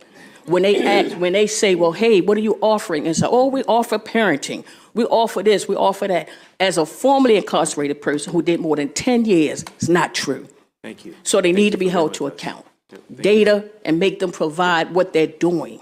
Invest in people. It'll be worth it. Thank you for sharing your story. Thanks. Yes, sir. Yes, ma'am. Whoever wants to go next. Good, Steve. Go ahead. Hi, my name is Ann Bocchini Kirsch. I'm Director of Advocacy for Prepare. We do parole support and reentry support, and we believe that a strong reentry starts at intake. It is the programming that people receive when they're in prison that helps them become a good candidate for parole and helps them make a successful reentry into the community. And I know that personally because I just got out on September 26th. So I have seen this problem from both sides. I did advocacy work for 5 years on the inside, and now I'm here doing it out here. This program does have a fiscal note. The cost that it takes to incarcerate 10 people would pay that fiscal note. So if we can get 10 people out of prison and keep them out by repaving this road and giving good rehabilitation, then this is paid for itself. At 11, we're doing good. We've got extra money on the table. So as we are looking at this problem of why aren't people getting their GEDs? Why is there not the right type of vocational training? Why are there empty seats in the classrooms? Why are people kicked out of school after 240 days in the mandatory education program instead of completing their GED? There are so many problems and pitfalls in this road that we need data and we need study to figure out how to repave it so we can get these people down the road successfully and to a successful reentry. 95% of people who are currently incarcerated are returning to the community. So when you're deciding whether or not to make this investment, the thing you need to consider is who do you want coming back to the community? Do you want somebody coming home who has job training, who has a GED? And by the way, the Pell Grant doesn't mean anything if we can't get people their GED, because who is going to fill those classes if we can't even get someone a high school diploma? And right now, the numbers are telling us that we're failing at that, but we don't know why, because the data is not collected in one place. As somebody who does plans for rehabilitation and plans for reentry, as a job, I can tell you that having access to this data would revolutionize the way that I do my job. And I know that it would revolutionize the way that the case managers and the reentry coordinators at DPSCS could do their jobs. And so I am asking you, as you consider this relatively small amount of money when compared with the cost of mass incarceration, please consider the fact that this data is going to give us the power that we need to make the changes we need to make Maryland successful. Good afternoon, Mr. Chairman. Good afternoon, Mr. Chairman, Mr. Co-Chair, and other delegates. Thank you. My name is Steve Stewart. I spent 30 years behind bars working for the state of Maryland. And since I retired in 2004, I've continued to do a lot of advocacy. I hope that you will report this bill favorably. In addition to all the data collection, we need to have a study that really figures out what's going on and what's working and what isn't. Too many things are not working. 2 administrations ago, when the Department of Education ran the programs, we were putting out 1,000 GEDs a year. And that has not been happening. It's dropped precipitously. The Rand Corporation has proven that if you spend $1, you get $5 back in future drop in recidivism and cost because of the recidivism drop. Around the year 2000, There were about 1,000 high school diplomas each year, as I said, and 2,000 career certificates. In 2017, this is off the Department of Labor website, before the COVID crisis, the numbers of GEDs had fallen to 493, in 2018 to 432. By 2019, they were down to 238. At the height of the crisis for years 2020 and 2021, there were no GEDs awarded in the Maryland State Prison System. In 2022, they were back up to 171 over the year. Pell Grants are allowing a half a dozen or more colleges to come in. They've been certified and qualified to start in 2023. And the system, the educational system, should be supplying students to them. They need their GEDs if they need a score higher than the basic score. So the program has to prepare them with all the skills they need to apply and be accepted. We need a commission to study this massive failure and recommend solutions. Raising the educational and career skills of the returning system is not only an economic and educational problem, but a matter of public safety. We hope to have your support and that you'll vote this bill favorably. We have the support of Strong Schools Maryland and many other groups, and so I appreciate that this bill be reported favorably. Thank you.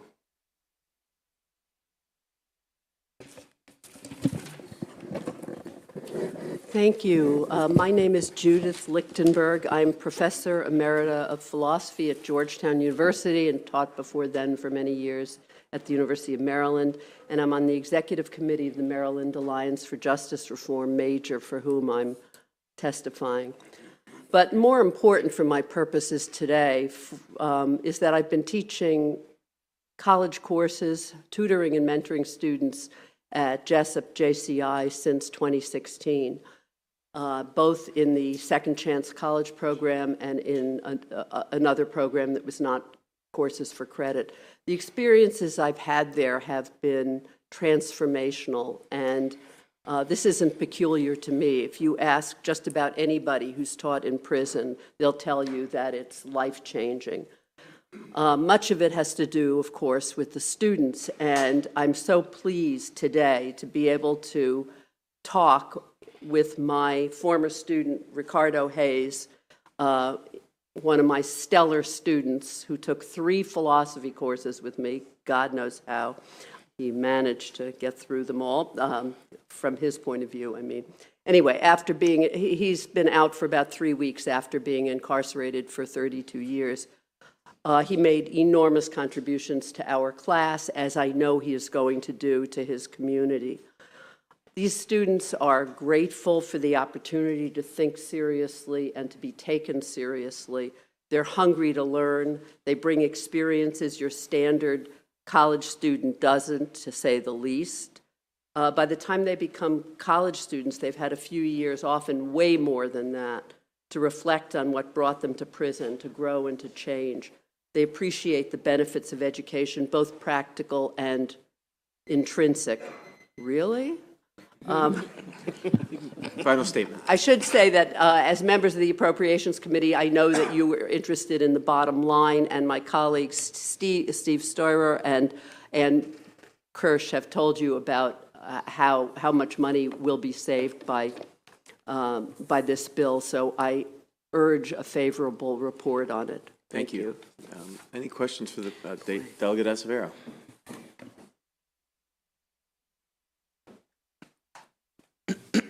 Mr. Chair. Delegate Ampry, good to see you. I appreciate you bringing this bill. Thanks to the panelists for testifying. I think it's a really good bill, first and foremost, and just would agree with the arguments being made as to why we need to make this investment and just the cost in terms of incarcerating people. So I'm looking at data here that is showing that we release from Maryland prisons around, well, at least last year, 8,000 people, right? That's 8,000 people who certainly could benefit from this. And in terms of local jails in the state of Maryland, close to 80,000, with the average length of stay being 15 months, right? I think this is a very excellent program. I'm just curious as to folks who are in local jails, et cetera, who could potentially benefit from this program, where the average length of stay, again, is 15 months, right? Whether it's a GED, whether it's a certificate, skills, or just to be able to participate in a program such as this, if there was some thought given to that. But overall, I do think it's very, very good bill, and I appreciate you bringing it forward. But if you could, or the panel could just respond to that, please. I want to answer that first. I spent time after I retired running the Montgomery County contract program in Boyd's for 5 years. And most of the people in the jail, most of the staff in jails are part-time. I also, in my own county of Howard, I also ran a volunteer program.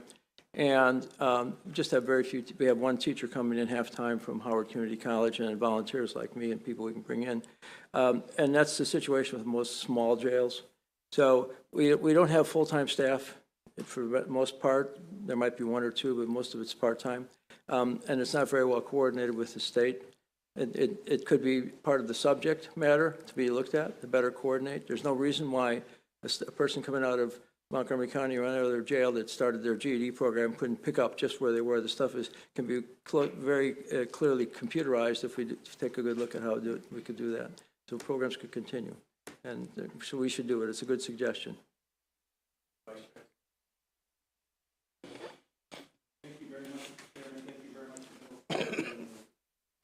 I have a couple questions. First question is regarding the higher ed institutions listed in the bill that were selected to consult with. How were those institutions selected? They were selected based on their readiness to support those who were incarcerated with the Pell Grant process. So it was those who had already been involved in that process, and we're not opposed to bringing on, I think the more they can help, the better, as far as, like we just heard, staffing issues, right? So why not have more people that can support? But right now it's just based on who had the ability and capacity to do that work. Can I answer? Well, I think it's one-on-one. I guess we can talk more about it offline. If you can do it quickly, you can do it. The colleges have to apply. They have to be approved by the U.S. Department of Education. They have to meet very stringent requirements that were developed over the last few years. So it's about a good number of Maryland colleges have come forward. There's probably about 10 that want to do various programs. There are about 6 or 8, I forgot to count before I came here, that are using Pell Grants. Some are using experimental grants and are continuing. So, Great, Mr. Chairman. Let me one more question.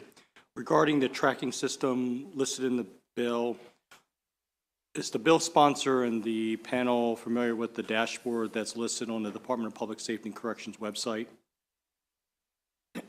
I am very familiar with it. Misleading. Any other thoughts on that? I'm somewhat familiar with it, but I think that it doesn't get the job all the way done, to say that. I'm somewhat familiar with it as well. I also participated part of the time in talking about that and working with it. But yeah, it's just not enough. There's much more that needs to be done, and it's a good thing that if we had a commission and studied, it'd be one of the good things that we'd keep and try to expand. So we're not looking to, with a commission, it should be looking at the best things and keeping them and bringing in other stuff. We need to look at other states. It's a shame what other states are doing compared to Maryland in some cases. We went from having a school system when it was at the Department of Ed, much like a county system, and then we went to just putting over Department of Labor where it just sort of disappeared. You really have to dig for data over there. Or it's states like, I hate to say it, Republican states like Texas and Ohio and others have school systems that do a much better job. And it's a shame that we couldn't emulate some of these. And the commission should look at that and see how to better structure what we're doing to make it as good as possible. I actually utilize that dashboard in development. I utilize the reports as well. That dashboard does not actually contain the type of data that we're asking for about program completion, what specific programs are available at which institutions. So hopefully, if this data is collected, it could be added to that dashboard. And that was really my hope, was that that would be added and it could be utilized by nonprofits like mine to shape our program to really mesh with what DPSCS is offering and create better solutions for everyone. Great. Thank you very much for your testimony. Thank you, Mr. Chairman. Thank you, Mr. Chair. Most of my questions have been answered by my colleagues, and you kind of answered the last one there. I just wanted to flag very briefly, there's a bill 2 days from now in Judiciary on a broader work group on reentry too, because I know there's another number of components that you all brought up about the various challenges, and I think this bill is phenomenal for that standpoint. But we have been trying to address this incrementally over a number of years, and I think we should have the opportunity. The last thing I'll say on that too is I think we can agree the cost savings from prison reform is something that is viewed bipartisan across the country, even in Maryland. We've had a record here in the state of bipartisan support for criminal justice reform. The last thing I was going to ask is, the second jurisdiction that has the highest number of folks in the prison population after Baltimore City, of course, is Prince George's County. I didn't see them in the list. My only question was going to be to the bill sponsor, if you could reach out to Prince George's Community College. I'm sure they could apply based off of your message, but I don't know that they were aware, and I would happily follow up with them to encourage their support. The more the merrier. Thank you, my friend. Brief. The only thing I'm kind of concerned about is, okay, you've got the education component, but I think you have to also put in the need for possibly wraparound services, like if there's addiction, alcohol, drugs, if there's mental problems. And so I think we do, like Delegate Lewis said, we need to look at it comprehensively, because obviously if we just go with the education, we may not solve the problem, and you have to look at all the issues that the person has. And the other thing is, some of these folks have personality disorders, and they do best in an institutional setting as opposed, and they don't do well. And I kind of, I've practiced law, so I kind of had some interesting cases, and I'm concerned about that buzzword wraparound. It really is needed. So anyway, that's just my pitch. Bill McCombs, you get to amend the bill in here. So it's good to tell the bill sponsor, but we get to do it in here. Delegate Ampry, thanks for the great bill. I think we have a few more people who are going to come up. Yep, we have more witnesses, but we're letting this panel go. Good job. We really like the bill, so appreciate you. Delegate Lewis, please make sure that there are some people who actually are directly impacted, be on that work group. All right, Robert Rudy, Elise Desiderio, Jason Billingsley, Nicole Hanson-Mendel. Oh, some of these are virtual. Got it. So Nicole Hanson-Mendel and Robert Rudy. For now. Chairman Barnes, Appropriations Committee, thank you to sponsor Ampry for the support of this wonderful piece of legislation. My name is Jontel. I'm here representing the Maryland Association of Community Colleges as their legislative director. And I just wanted to re-emphasize some of the points that were already raised today. Our members in the community colleges do serve these inmate populations. This bill is targeting what's called Pell Grants, which goes towards credit courses and post-secondary. And while we do assist inmates education ranging from GED courses on through I want to focus in on what this bill is trying to accomplish. It is an important part of our mission as community colleges, and it is, as many have said, a proven way to reduce recidivism, with some national reports showing it's a 5-to-1 gain for the state in saving money. Sorry, it's my first time coming up for a panel, even though I've been on the other side back there so many times. So anyway, I just wanted to reemphasize our support and be here to answer any questions. Just want to quickly, briefly respond to a few questions that came up. First, around the 15 months. As many of you know, there are a number of credits that can be applied. We had one of our panelists already mention that they were able to transfer their credits and complete their degree. Another point to a question that was raised around Prince George's Community College, we have, of course, reached out to the sponsor. PGCC is part of a strategic partnership that is working towards these issues, but just not within the wheelhouse of this program, which is based on a memorandum of understanding with the Correctional Education Council. And that's why for us, Warwick, Hartford, and Anne Arundel are listed specifically. Thank you so much for your time. Hi, I'm Bob Rudy. I'm on the Board of Directors of Maryland Alliance for Justice Reform, and we very much support this legislation. Mr. Chairman, Mr. Vice Chairman, committee members, Thank you very much for supporting this important bill, Delegate Ampray.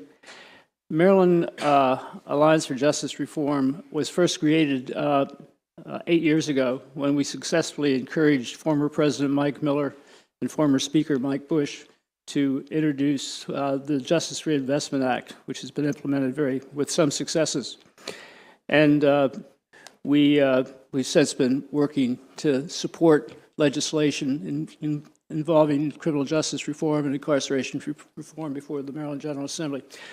I'm an attorney and a Quaker. I've been practicing law for more than 40 years. I've been a Quaker for about 25 years. I was a legal aid attorney previously. I've had a lot of experience during the past 40 years with people in prison, going into prison, people returning to the community. From my experiences and from a substantial range of state, national, and international data, we know helping to assure that incarcerated persons have access to quality education services is one of the highest, not the only, but one of the highest factors in their success upon return, release, reintegration with their families and communities, getting employment, and not returning to prison, and for enhanced public safety. We have not been doing an adequate job in people with education in our prisons at this time. And we have, in fact, declined very substantially over the past 15 or 20 years. Many other states are much better than we are. Texas, Ohio, California, there's a number of model states that our commission could look to.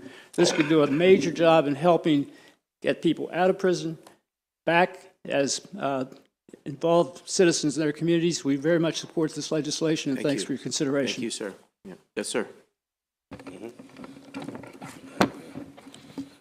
Good afternoon. I'd like to thank everybody for this opportunity to express my support for HB 416.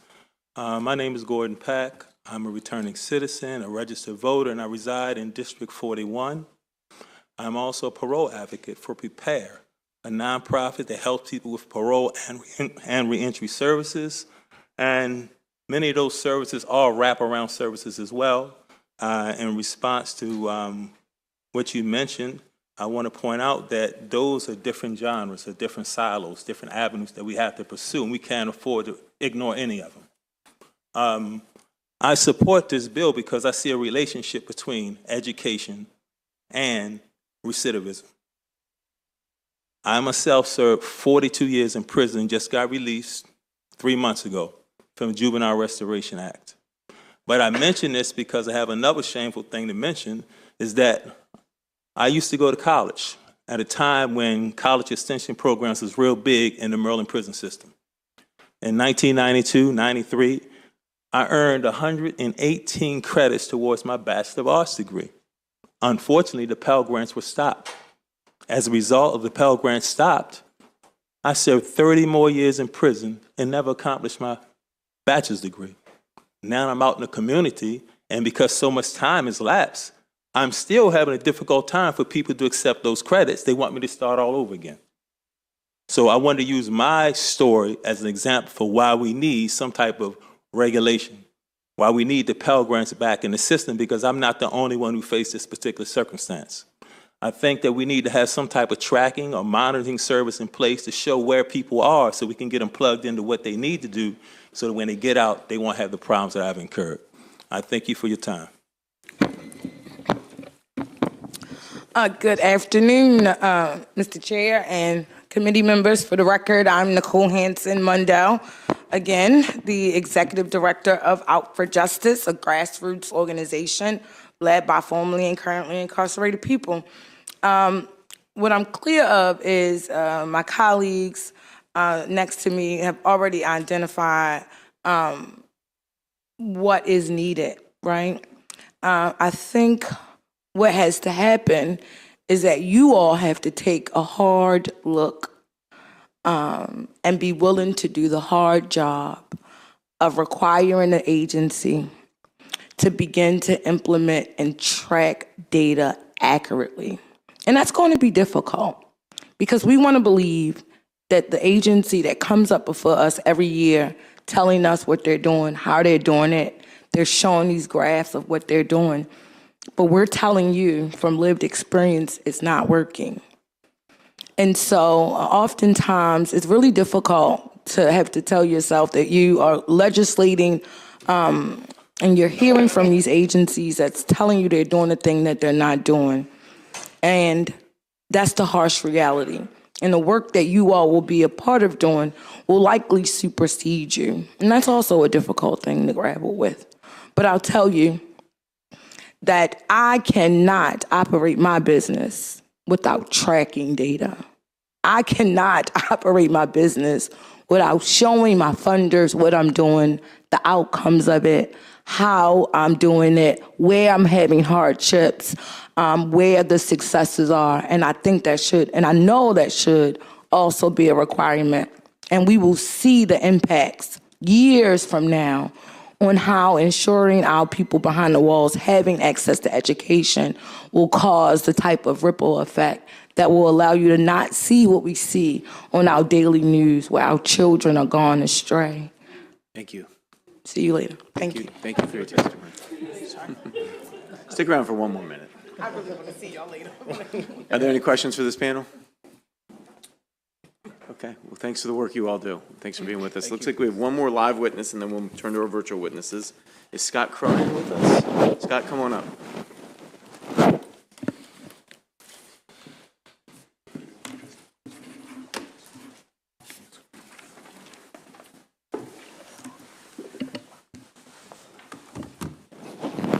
Good afternoon, Chair Barnes and members of the committee. I will try to be brief. This is my first time testifying, and there were already so many amazing testimonies. So I'm a junior at the University of Maryland College Park. I am also a fourth-generation Terp. I'm very lucky to be able to say that I was privileged enough to get into the university and through federal aid and whatnot, be able to pay for college. But a more important aspect of my identity is I am the son of a formerly incarcerated individual who is not one of the members of my family who was also a Terp. You know, when applying to school, I was lucky enough to speak to so many individuals about the experience, not including my father for many reasons. He was not able to go and complete school after being released from prison, which was just something that we were never able to get on out. Luckily enough, he was able to learn trades while incarcerated, but nonetheless, that was his experience. Now, when I learned as a student through student leadership and advocacy work that the bed I was sleeping on in my dorm room every night was made by incarcerated individuals who were being, paid not necessarily what I would consider a fair wage, but that's not the point of this discussion here. And they weren't able to get universal access to education the same way I was, and I was benefiting from their labor. It just felt wrong. And so with that, incarcerated individuals deserve to be given tools to higher access to higher education rather than just the tools to build furniture for these institutions. A strong step towards that change will come directly from this legislation and the education it will provide to so many inmates and their families for generations. I can only imagine how my father would have felt being able to participate in those conversations before I decided to attend the university. And I respectfully request a favorable report on House Bill 416. Thank you.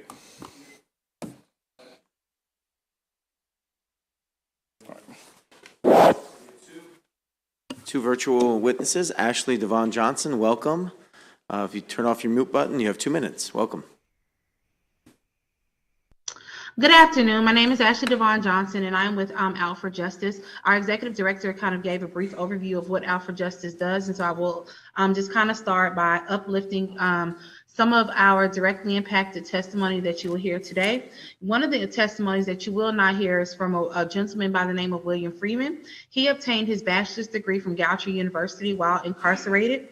He is currently the manager of higher education and education justice initiatives with the Educational Trust.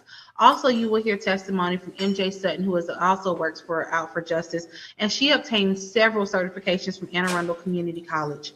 I think that this bill is timely and necessary.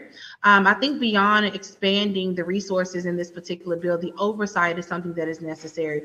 For far too long, what has gone on behind the wall has essentially been out of reach for many of the citizens on this side. And as an organization who hopes to make sure that we are addressing the equity-based issues that happen behind the wall, we think that this is extremely necessary. In MJ Sutton's testimony, you will hear about how there are different resources that exist in the male facilities versus in the female facilities. You will also hear about the fact that there's a lack of technology. While certifications are being provided to those individuals who are currently incarcerated, many of those certifications, like the Office Suite certification that MJ Sutton has, was done on Office Suite 1998. So I think by having the Department of Labor involved in what the Corrections Department does gives us a level of oversight to ensure that what we are giving our loved ones behind the wall aligns them to industry standard and prepares them to return home and to go into positions of employment. I also, we had the question from Delegate McComas come up about wraparound services. While we believe wraparound services are things that are necessary for those individuals who are incarcerated, this bill is specifically about higher education, and I do not want to discount this issue and undermine this issue, because many of our individuals, I'm someone who has 3 degrees. I have a bachelor's in political science, a master's in public policy, and a certification in public health, and my brother is serving life plus 25.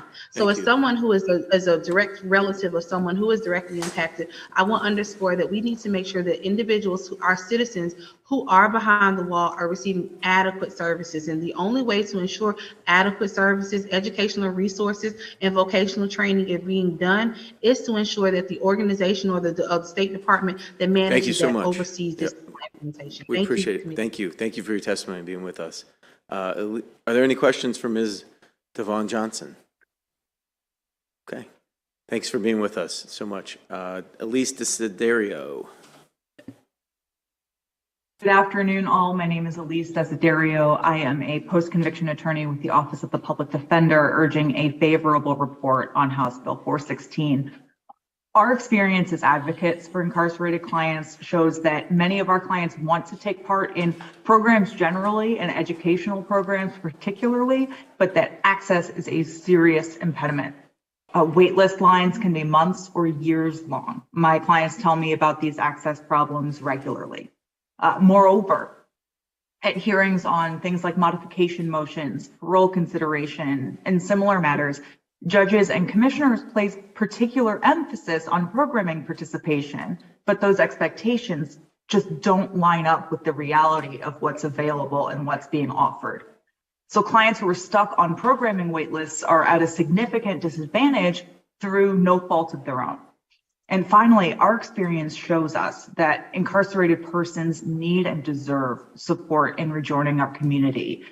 Many of our clients serve decades-long sentences and re-enter the life that we take for granted to see a world that is drastically changed. Re-entry programming and educational programming in particular that this bill addresses helps people prepare to join a changed community again and thrive there. Clients regularly tell me how much they've gained from the programs that they have been able to participate in. A stated policy purpose of incarceration is rehabilitation. This bill, the data collection and oversight that it would provide for, would get Maryland closer to that purpose. And for those reasons, OPD urges a favorable report. And I'm happy to take questions. Great. Thank you so much. Are there any questions? I don't see any in the room, so thank you so much for being with us. Thanks for your testimony. Delegate Amprey, once again, thanks for the bill. That concludes the bill hearing on House Bill 416. Delegate Lewis, House Bill 341.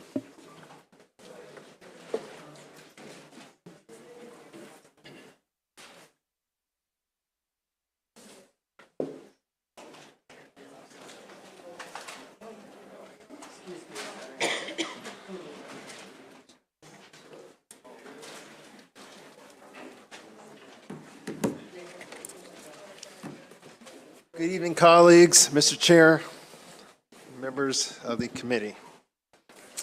Gavigan. For the record, Delegate Jazz Lewis here in support of House Bill 341. I'm going to start with a very brief story. During the 50s and 60s, the development of the national highway system tore open many communities across our country.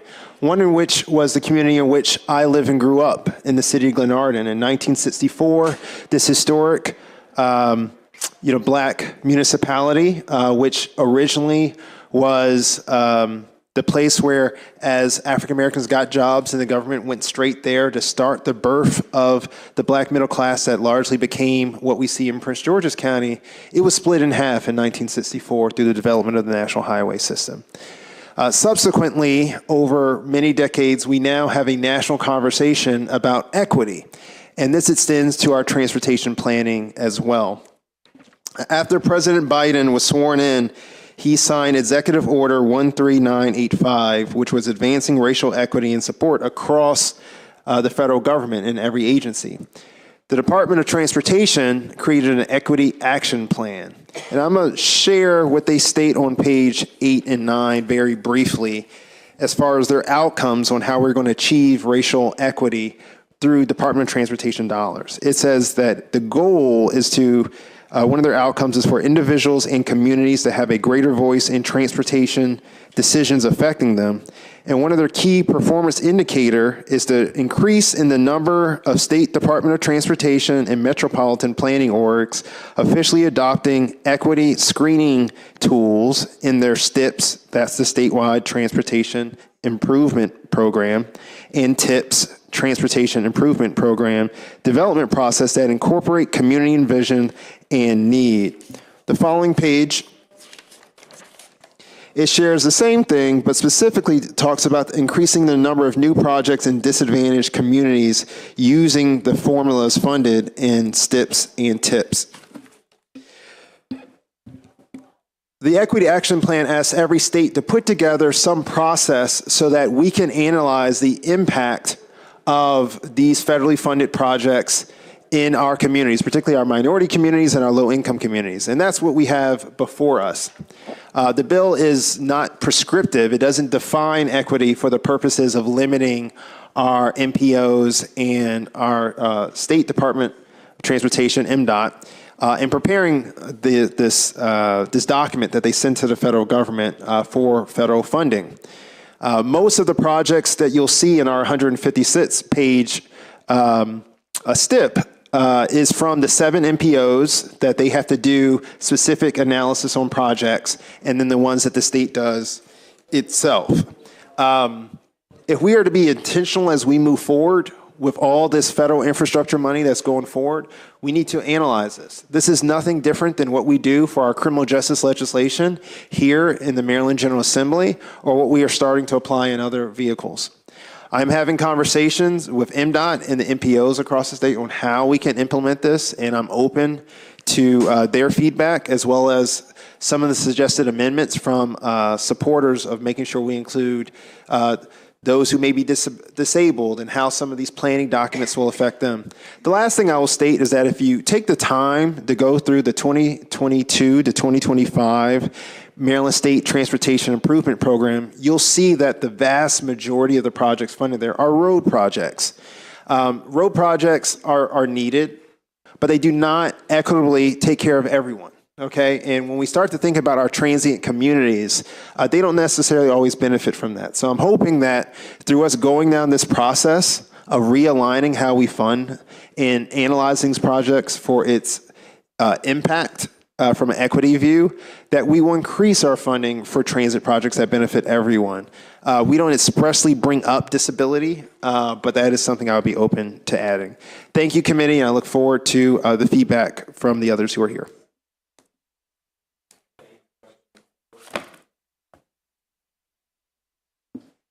Did a great job. I don't think we have any witnesses actually, Delegate, on this bill, so that'll conclude the bill hearing. Moving to House Bill 791, Delegate Hornberger is here, and Melissa Bragg, Larry Fike. Do you mind if I bring up the panel, Mr. Chair? You can bring them on up. Okay, late in the day. I appreciate everyone for sticking around. For the record, my name is Delegate Kevin Hornberger, and I'm here on behalf of HB 791, Law Enforcement Officers Pension System, known as LEOPS, membership for emergency medical technicians. This also has a cross-file SB 368.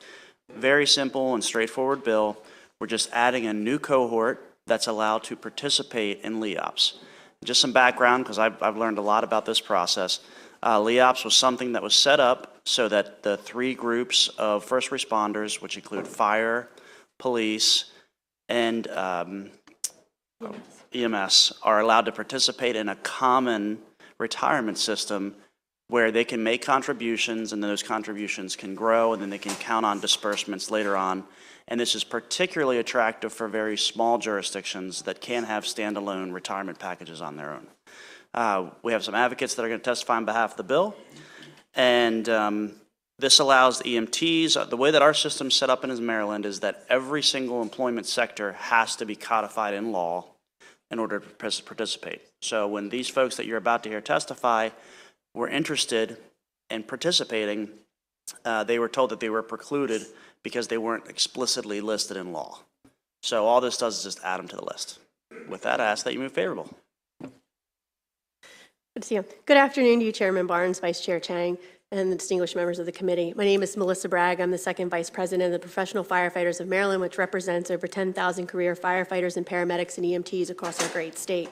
I'm speaking to you today to urge a favorable report for Delegate Hornberger's bill, House Bill 791, which adds the language of EMT, the title of EMT, to the language of LEOPS membership. LEOPS, which is the Law Enforcement Officers Pension System, was originally meant for law enforcement officers only. Over time, smaller departments across our state have been able to join via the legislative efforts.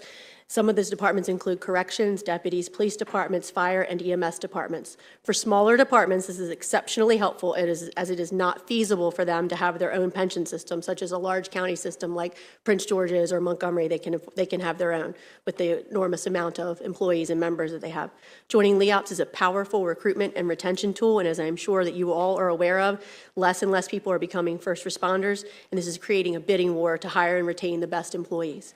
Having said all of that, Talbot County EMS and Queen Anne's County EMS both joined the LEOPS system through legislative efforts last year, and they were official as of July 1st.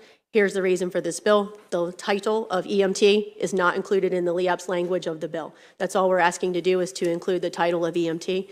The LEOPS legislation specifically states who is and who is not eligible to join based on these titles. Currently, firefighter, paramedic are included, EMT is not.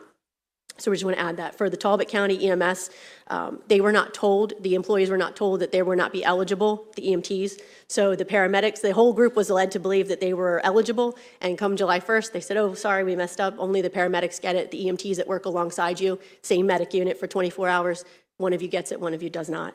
So for Talbot County EMS, approximately 20 employees have been left out of this pension while their paramedic colleagues work alongside them are. For Queen Anne's, currently it's about 16 employees. And again, these people are already involved, the counties are already involved in LEOPS. They're not asking to join it, it's already there.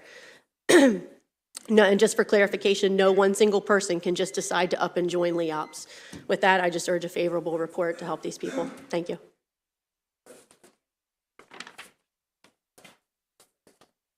Thank you, Mr. Chairman. So is this an unfunded mandate or is this enabling legislation? This is purely enabling.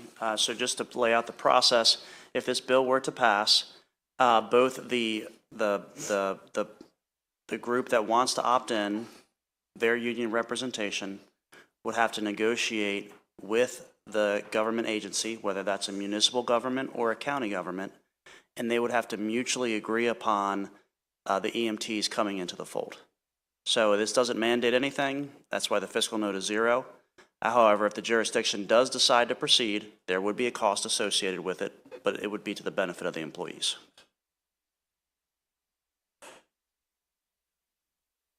Thanks so much. Thank you. Everybody have a nice evening. House Bill 309, Delegate Simpson.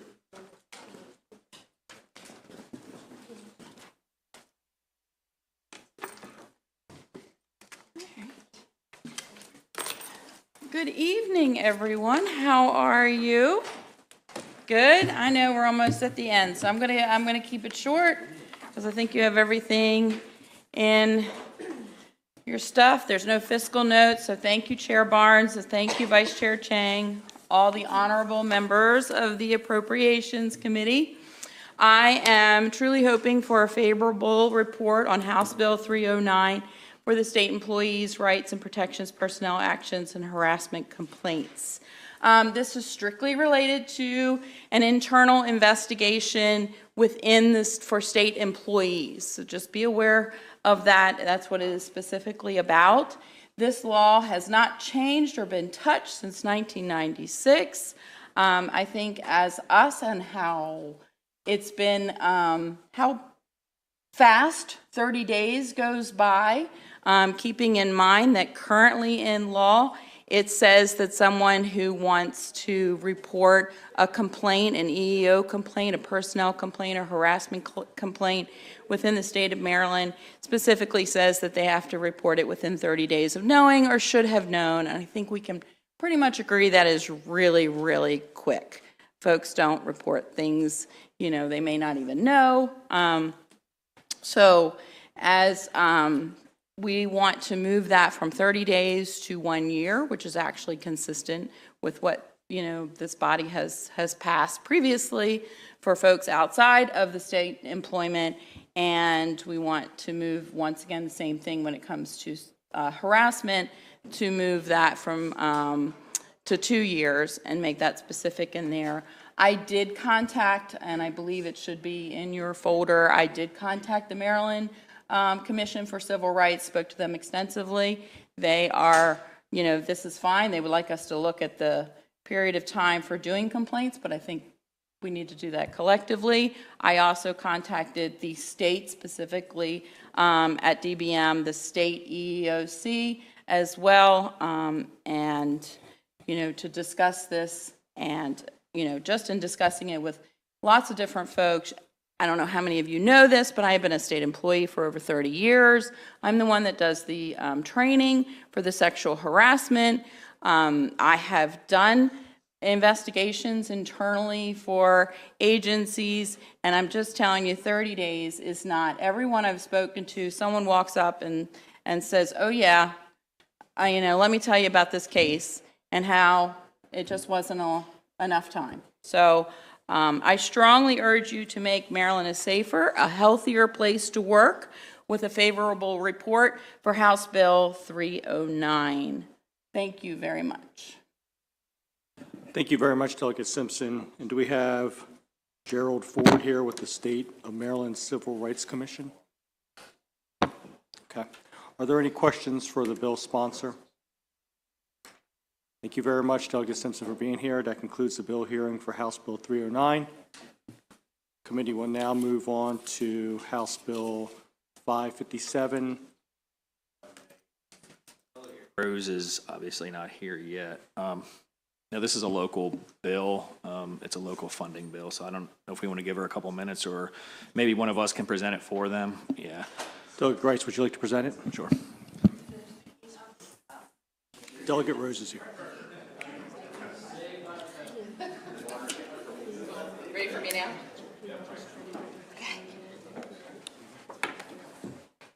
Good afternoon, Delegate Rose. Thank you for being here. Please Thank you, present Mr. House Bill 557. Yes, thank you, Mr. Chair. For the record, Delegate April Rose from District 5, Carroll County, here to present House Bill 557. This will be the most riveting piece of legislation of your afternoon, I'm sure.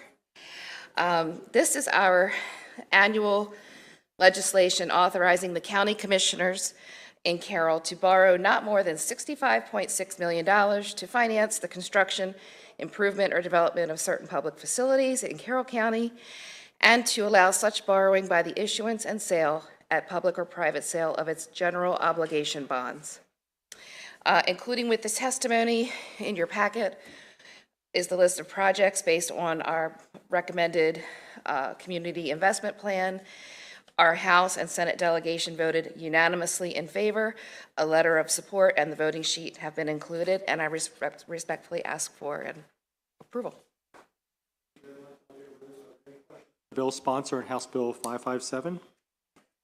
Seeing none, that concludes the bill hearing for House Bill 557, and that concludes the bill hearing for today. On behalf of Chairman Ben Barnes of the House Appropriations Committee, have a great evening. Thank you. Thanks. Very excited. Very excited.